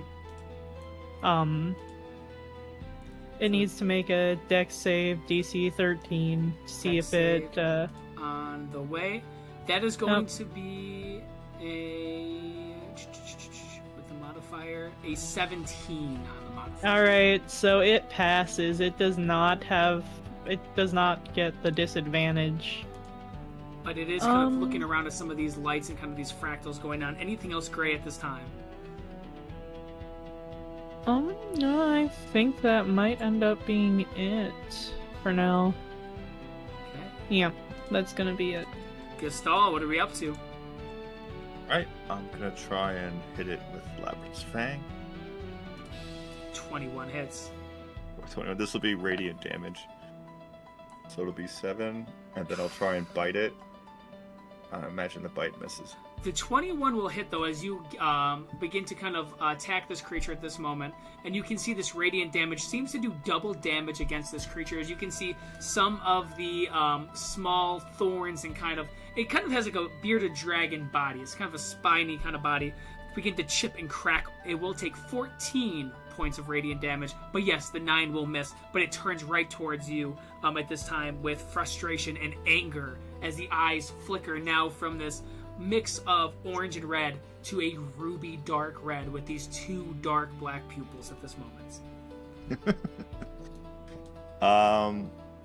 That will be my turn. Next up will be him. He is pissed. At this moment, you're going to see the claws come out, and he is going to try to swing fully at you at this time with his claw. That is going to be a 23 to hit on that one. It destroys the other illusion. It swings full speed over there, but before it hits you, it goes right towards that illusion, getting rid of it in a fractal moment. That would have done over 20 damage on that attack as it swings. Secondary claw coming your way at this time. It's going to miss with a 9, though, as it's going to swing left and it actually hits the tree next to you, and the forest actually snaps the trunk as the tree falls at this moment. I need Gray to give me a dexterity saving throw as this tree begins to fall. Yup. You could do it. That's a solid 10. A 10 you just evaded, as this would have done pretty serious damage or has restrained you if it would have hit you, as it falls right next to you with a thud as that tree goes down. Moving on now to the Giggling Maw. What do you do? The Giggling Maw is going to run over here and try and distract him and try and give me the help action. So it'll pull on its back lens. If it has a tail, it'll try and grab at it. Oh yeah. Just to distract it to give advantage on the next attack that I do. Mm-hmm. And it is distracted, it is annoyed as it kind of begins to swat its tail against the ground at this moment with the Giggling Maw. Anything else with the Giggling Maw on this turn? No, that's it. Gray, when a tree falls in the woods, it's your turn. What do you do? Alright, well... Psychedelics didn't work, so, she's gonna go ahead and form a... I guess... Is there a way for me to do this? It's 20-foot cube, so... 10 by 10 by... 20-foot cube. I gotta figure out how to do that so that it doesn't, thank you. Gotcha. I just don't want to hit Giggling Maw or Gestalt with it, but we're gonna go ahead and Yeah, we're in a straight spew line. some more. We're gonna spew some more spores in that direction to make it stick to the fur, glowing with orange bioluminescence. Outline to fail. Some dexterity saving throw for the duration, dim light, and the thing. Okay, you cannot go. Yeah, I just want it to have the advantage for Gestalt. Yep. So you need a dexterity saving throw, I believe. Correct. It might be. Yeah, it is. I don't have any wisdom saves for him. I know it's good at these, but I don't have any wisdom saves. Does for not it, matter, too. as it is going to fail with a 12 on the roll on that one, as it successfully has the fairy fire affecting it at this time. Anything else on your turn? I'll go ahead and take another step back here, just one. So that I'm out the way a little bit, not getting hit by trees. As you kind of move out of the way of some of those trees at this time, Gray, that has successfully had some of this light that begins to kind of reflect at this time on the creature. Gestalt, this is your moment. What do you do? Let's go. Labyrinth Fang. Advantage. Yep. 15. I'm also flanking, so that would be a 17. 17 will hit. Okay, thank God. I can't miss with all that go. extra stuff. Again, this is radiant damage, so that's an 8. 16 points of damage. As you slash into this creature again, it lets out a howl, and as this howl goes out, I need everyone within 60 feet, which I think is everybody at this time, to give me a wisdom saving throw at this moment. That's a solid 15. That was mine. I was on the other one because I have a +3 there. Let me do the Giggling Maw. His wisdom is 12 because he has no pluses. He has no bonuses to wisdom save. All right. At this time, the Giggling Maw. You said that's 12 for the Giggling Maw, or for Gestalt it's 12? 12 because he doesn't have any bonuses to wisdom. Gotcha. I actually have proficiency in wisdom saves for some reason. Well, all three of you guys succeed on that, as you guys would have been frightened at this time if you could have been frightened, as that thing lets out this sound at this current moment, but no ill effect. Gestalt, anything else on your turn? Yeah, I'm gonna try and bite him. With I take it an 11 will miss because I still have flanking. Correct. 11 with that +2 will miss.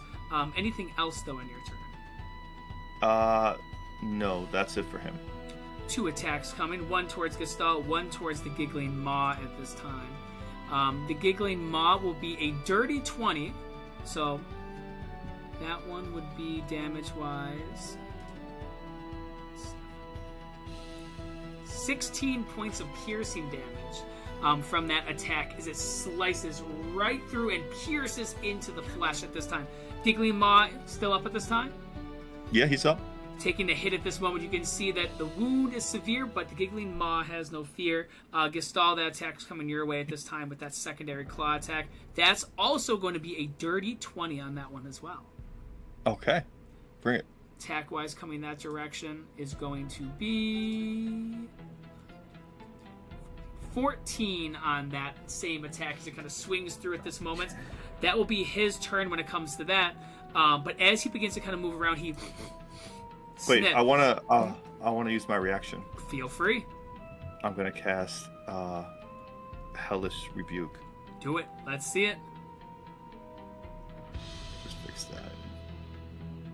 There you go. Hellish Rebuke. Here we go.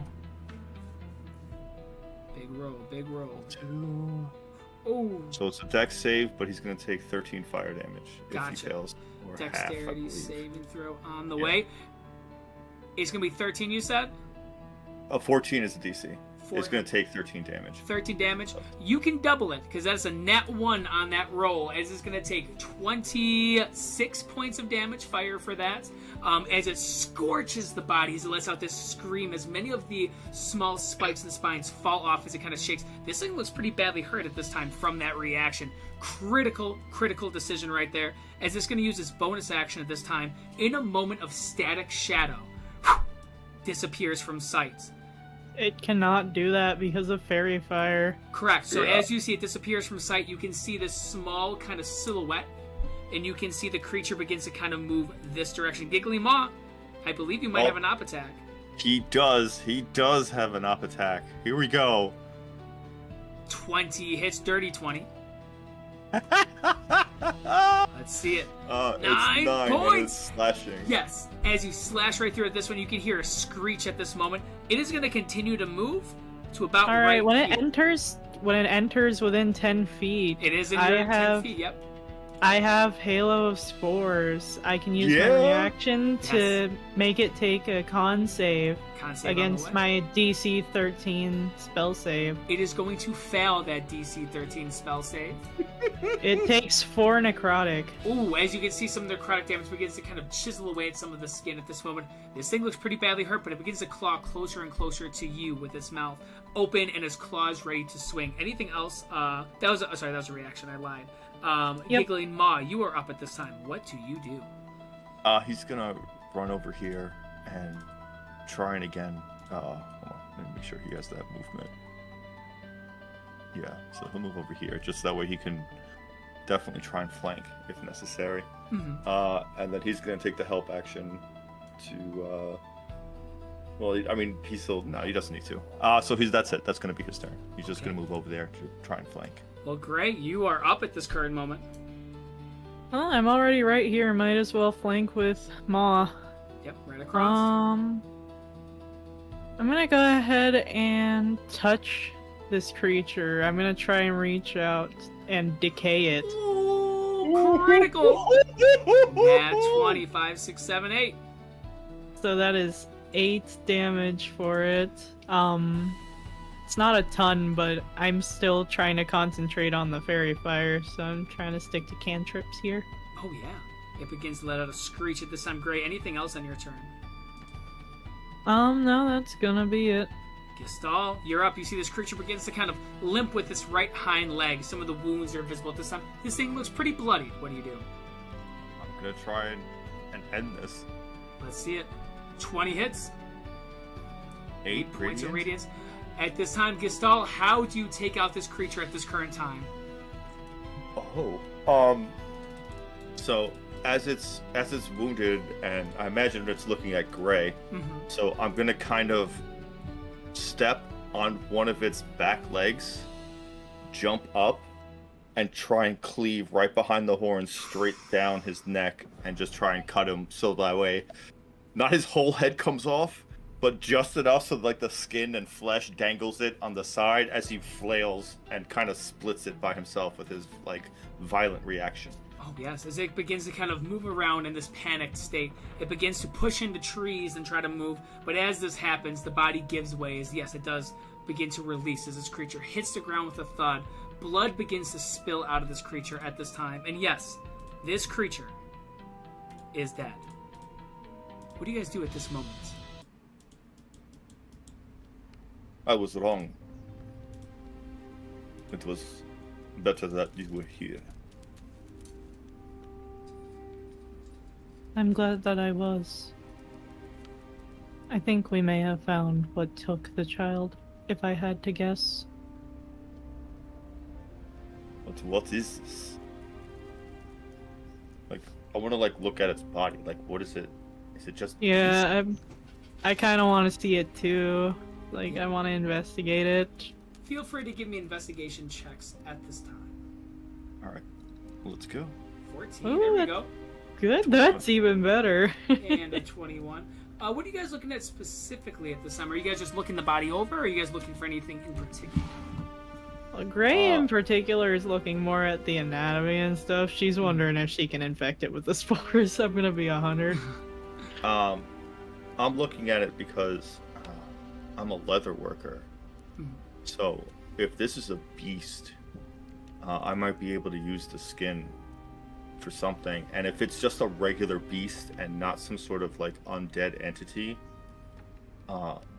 we could use that for food, because food is really, really scarce here. Correct, yes.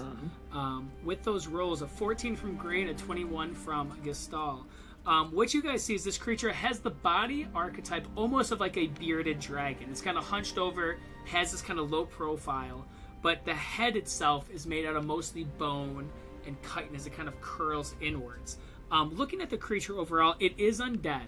However, with your background, you can tell that there are recipes you can buy to make custom armor out of these specific creatures. So inside some of the towns and cities, you can find some recipes that you can use to use some of these hides and stuff.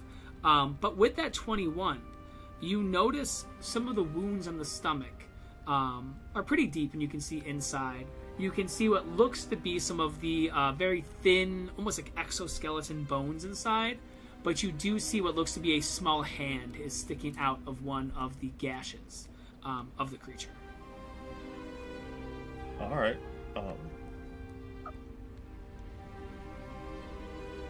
I'll point out the hand to Gray, and I'll say, I'm going to skin this creature. These hides can be useful. I can make some use of this for armor. The meat, I presume, is not edible. No, it is not. It is, Right. It is undead, so I do Well, not know if then- that is suitable for you or not. More than suitable. It's really an ideal type of post Okay, so because give it me- will not decompose too much.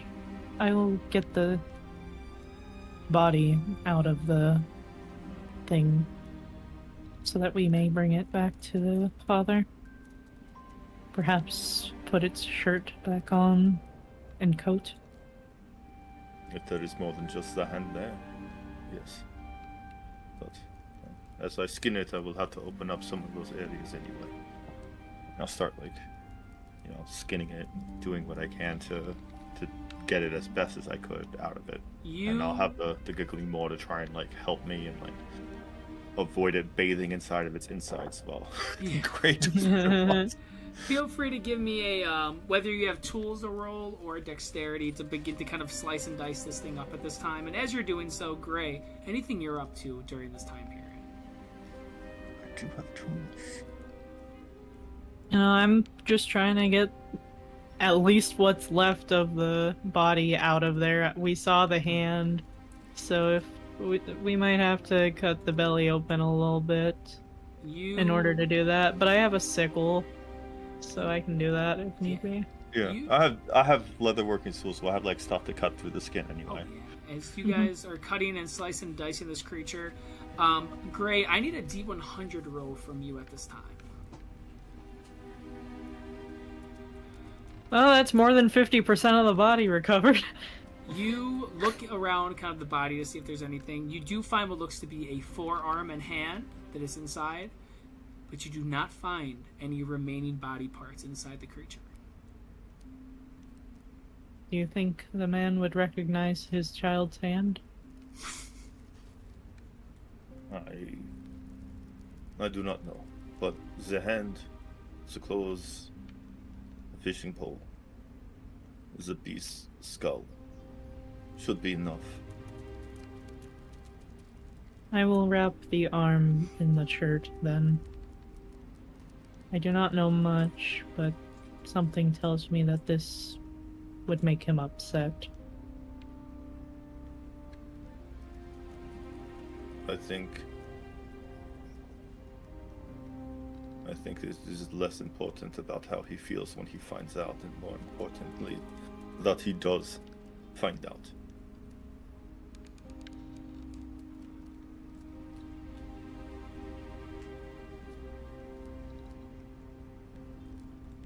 I'm going to go ahead and utilize the muscle and bone of this after you take the hide. As soon as I'm done and I have it all scraped together, I'm going to make sure to grab the skull as well and the fishing pole, and just that way we have everything of value here. Yep, but I don't need the head to make this work. It's mostly bone So- anyway, so Yeah, like I was saying earlier, Gray does not need the brain at all. She does not access the nervous system. It's purely muscular system, baby. So she lifts her veil and exhales a bunch of spores onto the carcass to be used later.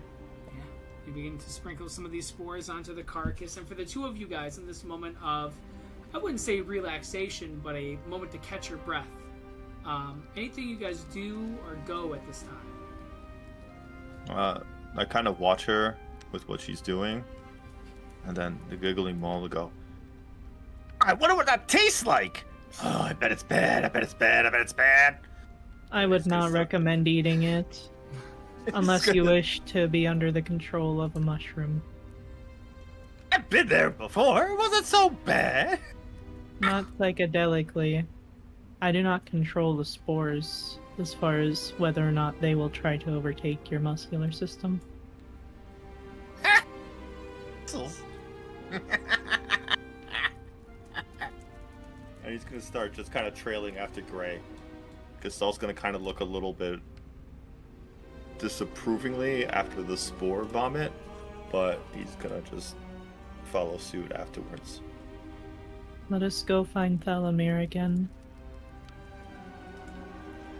Alright.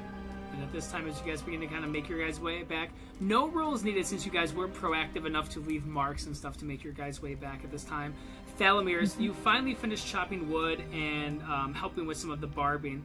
As you see, coming from the distance, indeed looks to be your two companions, Gestalt and Gray. Some of them with some small wounds and things that are visible as they begin to approach you at this time. You are basically done chopping wood, and you see your friends approaching.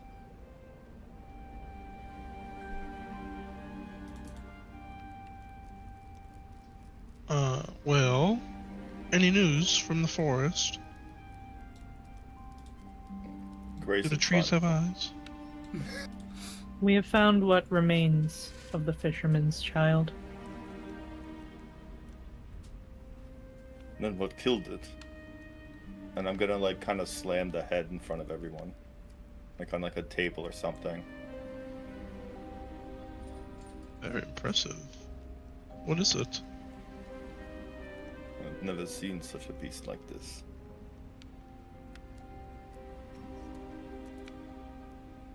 Where's the hunter?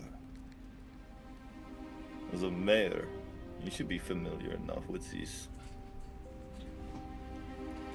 You see that he kind of looks it over at the current moments, and you can see, looking at the large kind of skull, you can see kind of the remains that are left.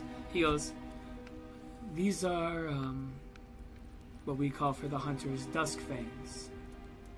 Luckily we didn't find them at night. They get stronger though. Wait. I'm gonna reach in and pull out the journal that I got from the tree.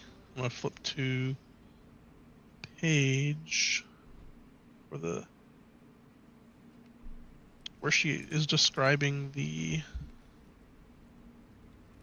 hellhounds. Did it have obviously I can see the fur. Is it black fur? You can see that it is similar to fur, but it looks to be almost like this scaly like spikes is what's visible. It looks like fur, almost like little fangs, but they are these hardened spikes. When it was alive, were the eyes almost made of fire? Or look like it? They did start out orange and grow more red the angrier it got. I believe these are you have called there? hellhounds. This here, I was chopping wood, and within the stump of a tree there was this journal here. I think it's from a local druid. Long ago, it seems. Long gone, anyways. I understand Druidic. Well, maybe you can benefit from having this and have a crack at it and reading it. I'm gonna hand her the journal. Whispers Beneath the Bark journal. Yep. It looks to me anyway, there was some sort of cantation in there. Not sure if you can use that at all. I could learn it. I do not have this one.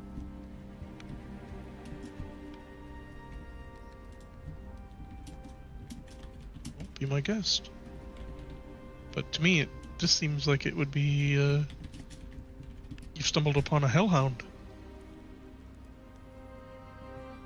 Whatever it was, we killed it. And Mayor, you said that these things grow ferocious at night, or only during the blood moon. They typically during the day, they are still a threat, obviously.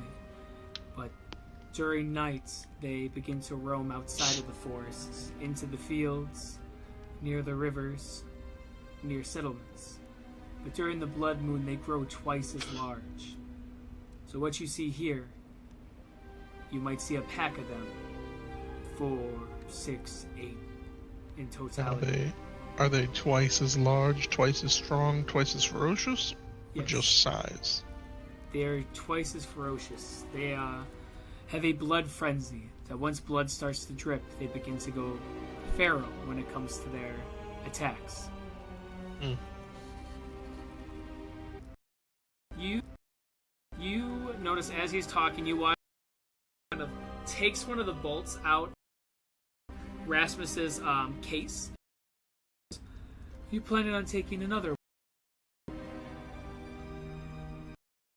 Just needs the one. And look at it. Does it look weird? And it was one of the ones similar. The father. Give me a history. Big roll, baby. Big. 5. I guess poison. Looks to have any container or any reservoir at this time. Yeah, because the Wait, other one did. Did the one that killed the old mayor, was that a poison arrow? It was a silvered arrow that had poison in it. Oh. But the only, Gestal's thinking is, how many people are going to be hunting with silvered weapons here? Right. We don't know how Period. common it is in this area. Yeah. And if you are hunting with silvered weapons, you're not going to kill a human with it. Right. Unless that's all you have. Is there Unless that's all you have. something wrong with the bolt? That's all you have. Is there something wrong with the bolt? If you want, I can see if I can get you some from some of the shops inside the village. No. I am just comparing it with the one I found it previously. You see, he kind of pause. He goes, "What bolt are you talking about?"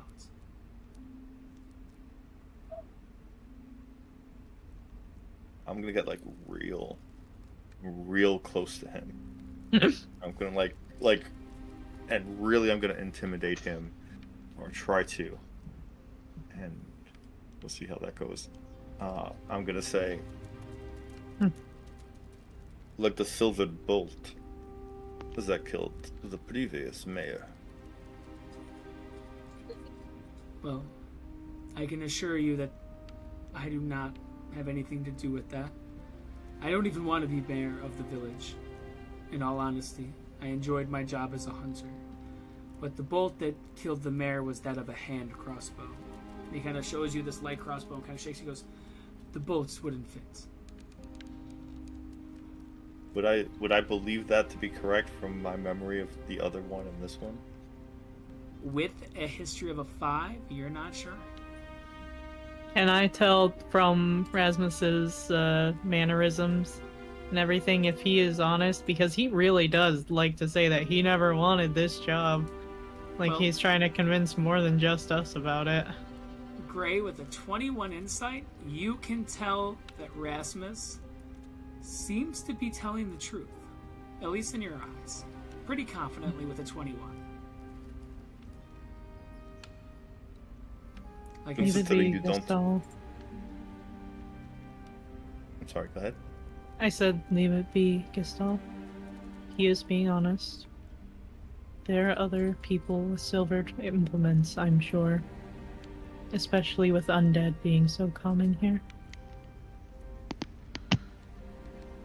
You see, it just doesn't add up. If I didn't want to do something, rest assured, I wouldn't be doing it. And yet he doesn't want to be mayor.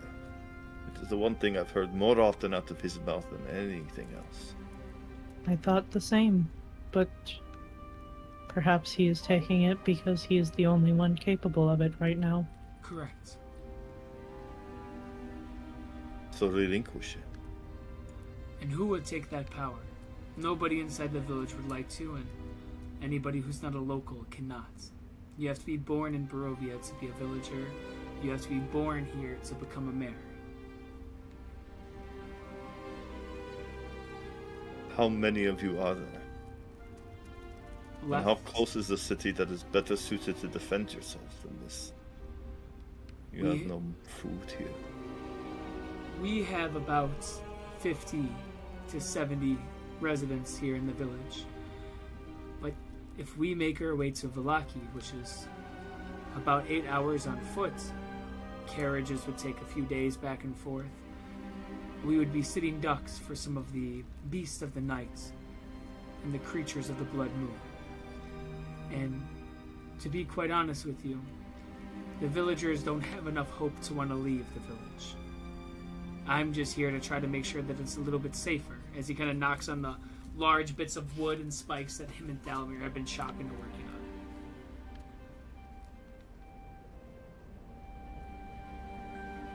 on. It is a matter of necessity, in my opinion, rather than a desire for power. No one else is suited to it.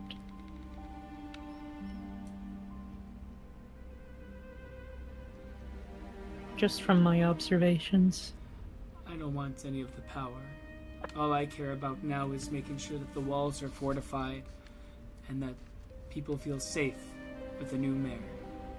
I would love to go to Vallaki and leave this place.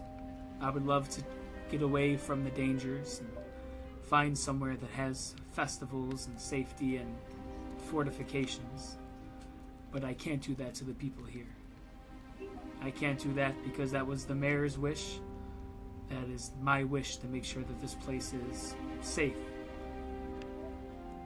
That one day the village will be a place that is okay to spend your life in again.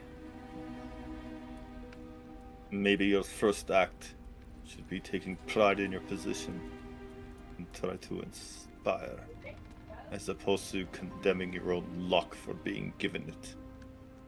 I'm going to start walking away. I wish I could, as he says out there as you begin to walk away. For the three of you, do you guys head over to the tavern, or where do you guys head at this time?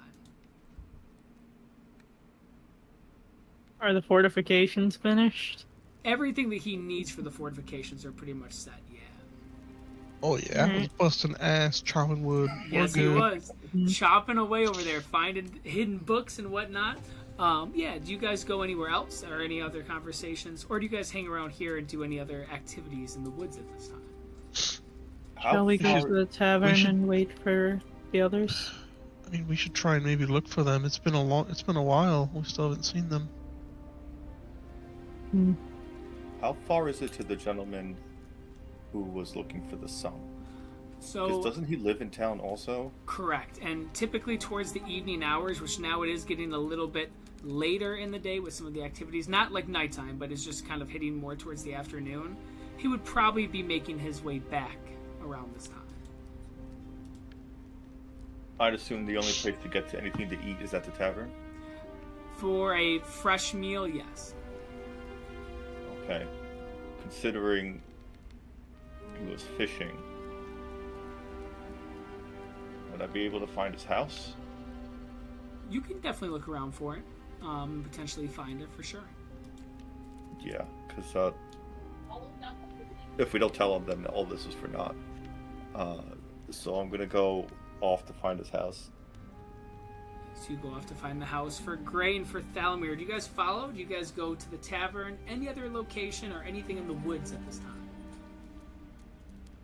time? I'm thinking the best course of action is to check the tavern to see if Pelin and Jason are there yet. And if they aren't, to start heading towards the direction of the church. Question. Did you want to? Are we on the Are we in between the town and the church, or is the church out of our way? The church You're is in the town, so it's kind of just like right on the outskirt. You guys are away from there, not far, but just on the tree line. And where you guys are right now isn't super far. I would say that walking-wise, you're probably not looking more than about a 15-minute walk. Okay, then yeah, let's go check the tavern. I didn't realize it was so close in town. Yeah, we were only like on the outskirts of town. Yeah, I thought it was like way out in the middle of nowhere. No, you guys are all good. We'll start off with Gestal first. Gestal, as you begin to make your way over there, you begin to approach the open fields towards the village. And give me a D100 roll. You want to get 70 or higher. Yes! You Let's go. notice as you are beginning to make your way off kind of the direction of the town that you can see in the distance, there looks to be the face of the fisherman. As you're beginning to kind of walk down there, you can see he is beginning to make his way back towards the town. Luckily for you, it seems like you were able to see him before he made his way over there at this time. You can see he is walking very quietly by himself. You can see his head is down. You can see he has a fishing pole in hand. And you can see he does not notice you as he begins to make his way over towards the village of Barovia. I'm gonna like walk up to him, like directly so he can't like avoid me. And if he's still walking with his head down, I'll scream out to him and go, "Hey, fisherman." Yes, I remember you. I found your son. And I'll give him the arm wrapped in the clothing and the fishing pole. You can see all the color in his face is gone as he looks and goes,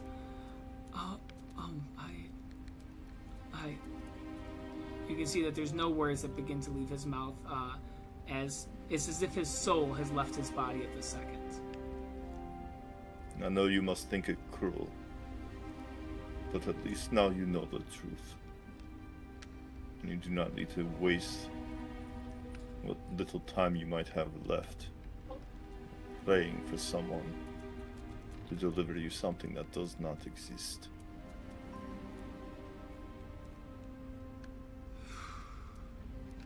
You see he glances up and goes, "Thank you for following your word and finding him. It's not the outcome that I wanted, but it's the outcome that I expected. Thank you." For what it is worth, this is the head of the beast that did it. I'll show him the head. He looks and he goes, "How much would you want for it?" You want this? "To destroy it, yes."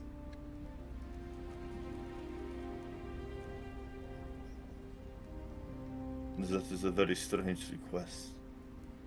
I assume that you were keeping it as a trophy. I wanted it as proof of my acumen and my word as an Inquisitor of Tyr, and my validity. You wish to just destroy it. I don't have much.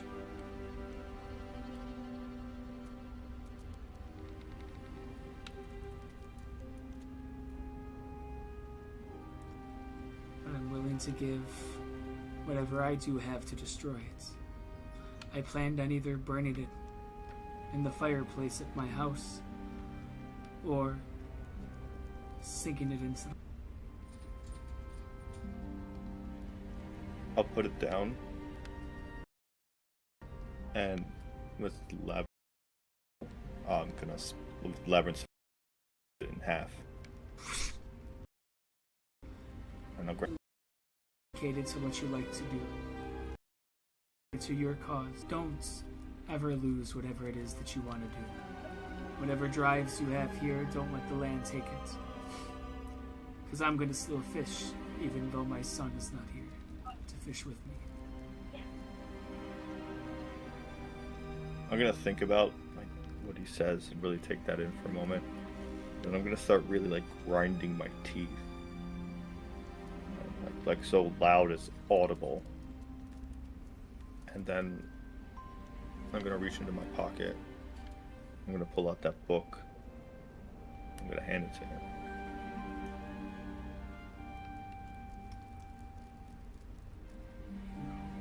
You found this. Which was what everything that we had found. It was his birthday gift that he was given from me when I saved up enough coin for it. I've been looking at it inside the library of the village for a while.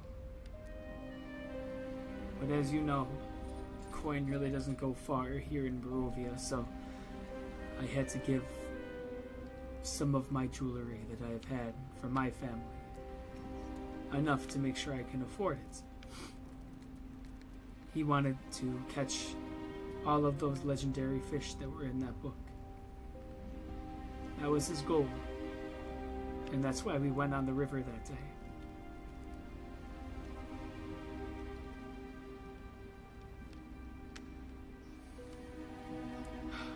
Thank you.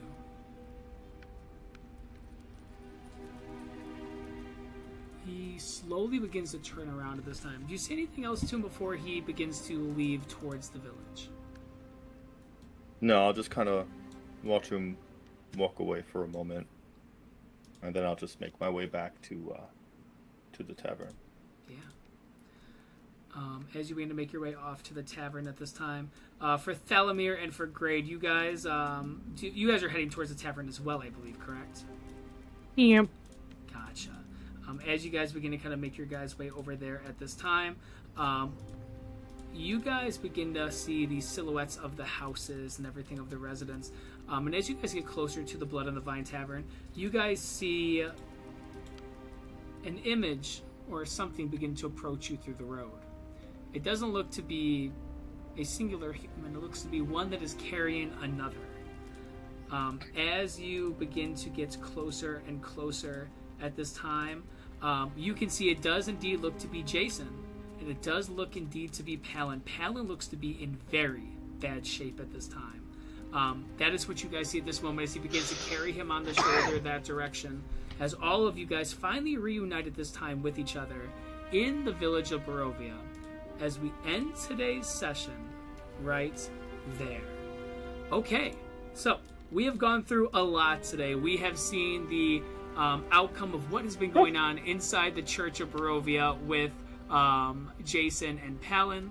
We had Gestal and Gray fighting a large creature inside the woods of Barovia, and then Thalamir discovering potentially something of importance with that book, and also helping fortify some of the city with Rasmus. A lot of quests that have been offered have been done, but a lot lies ahead. Do they spend the night and do more around the village? Do they travel with Ishmark and Irina to the town of Vallaki? All of those questions we will answer next week, Wednesday, with all of us, from Nate, HP, John, Connor, Frost, and myself.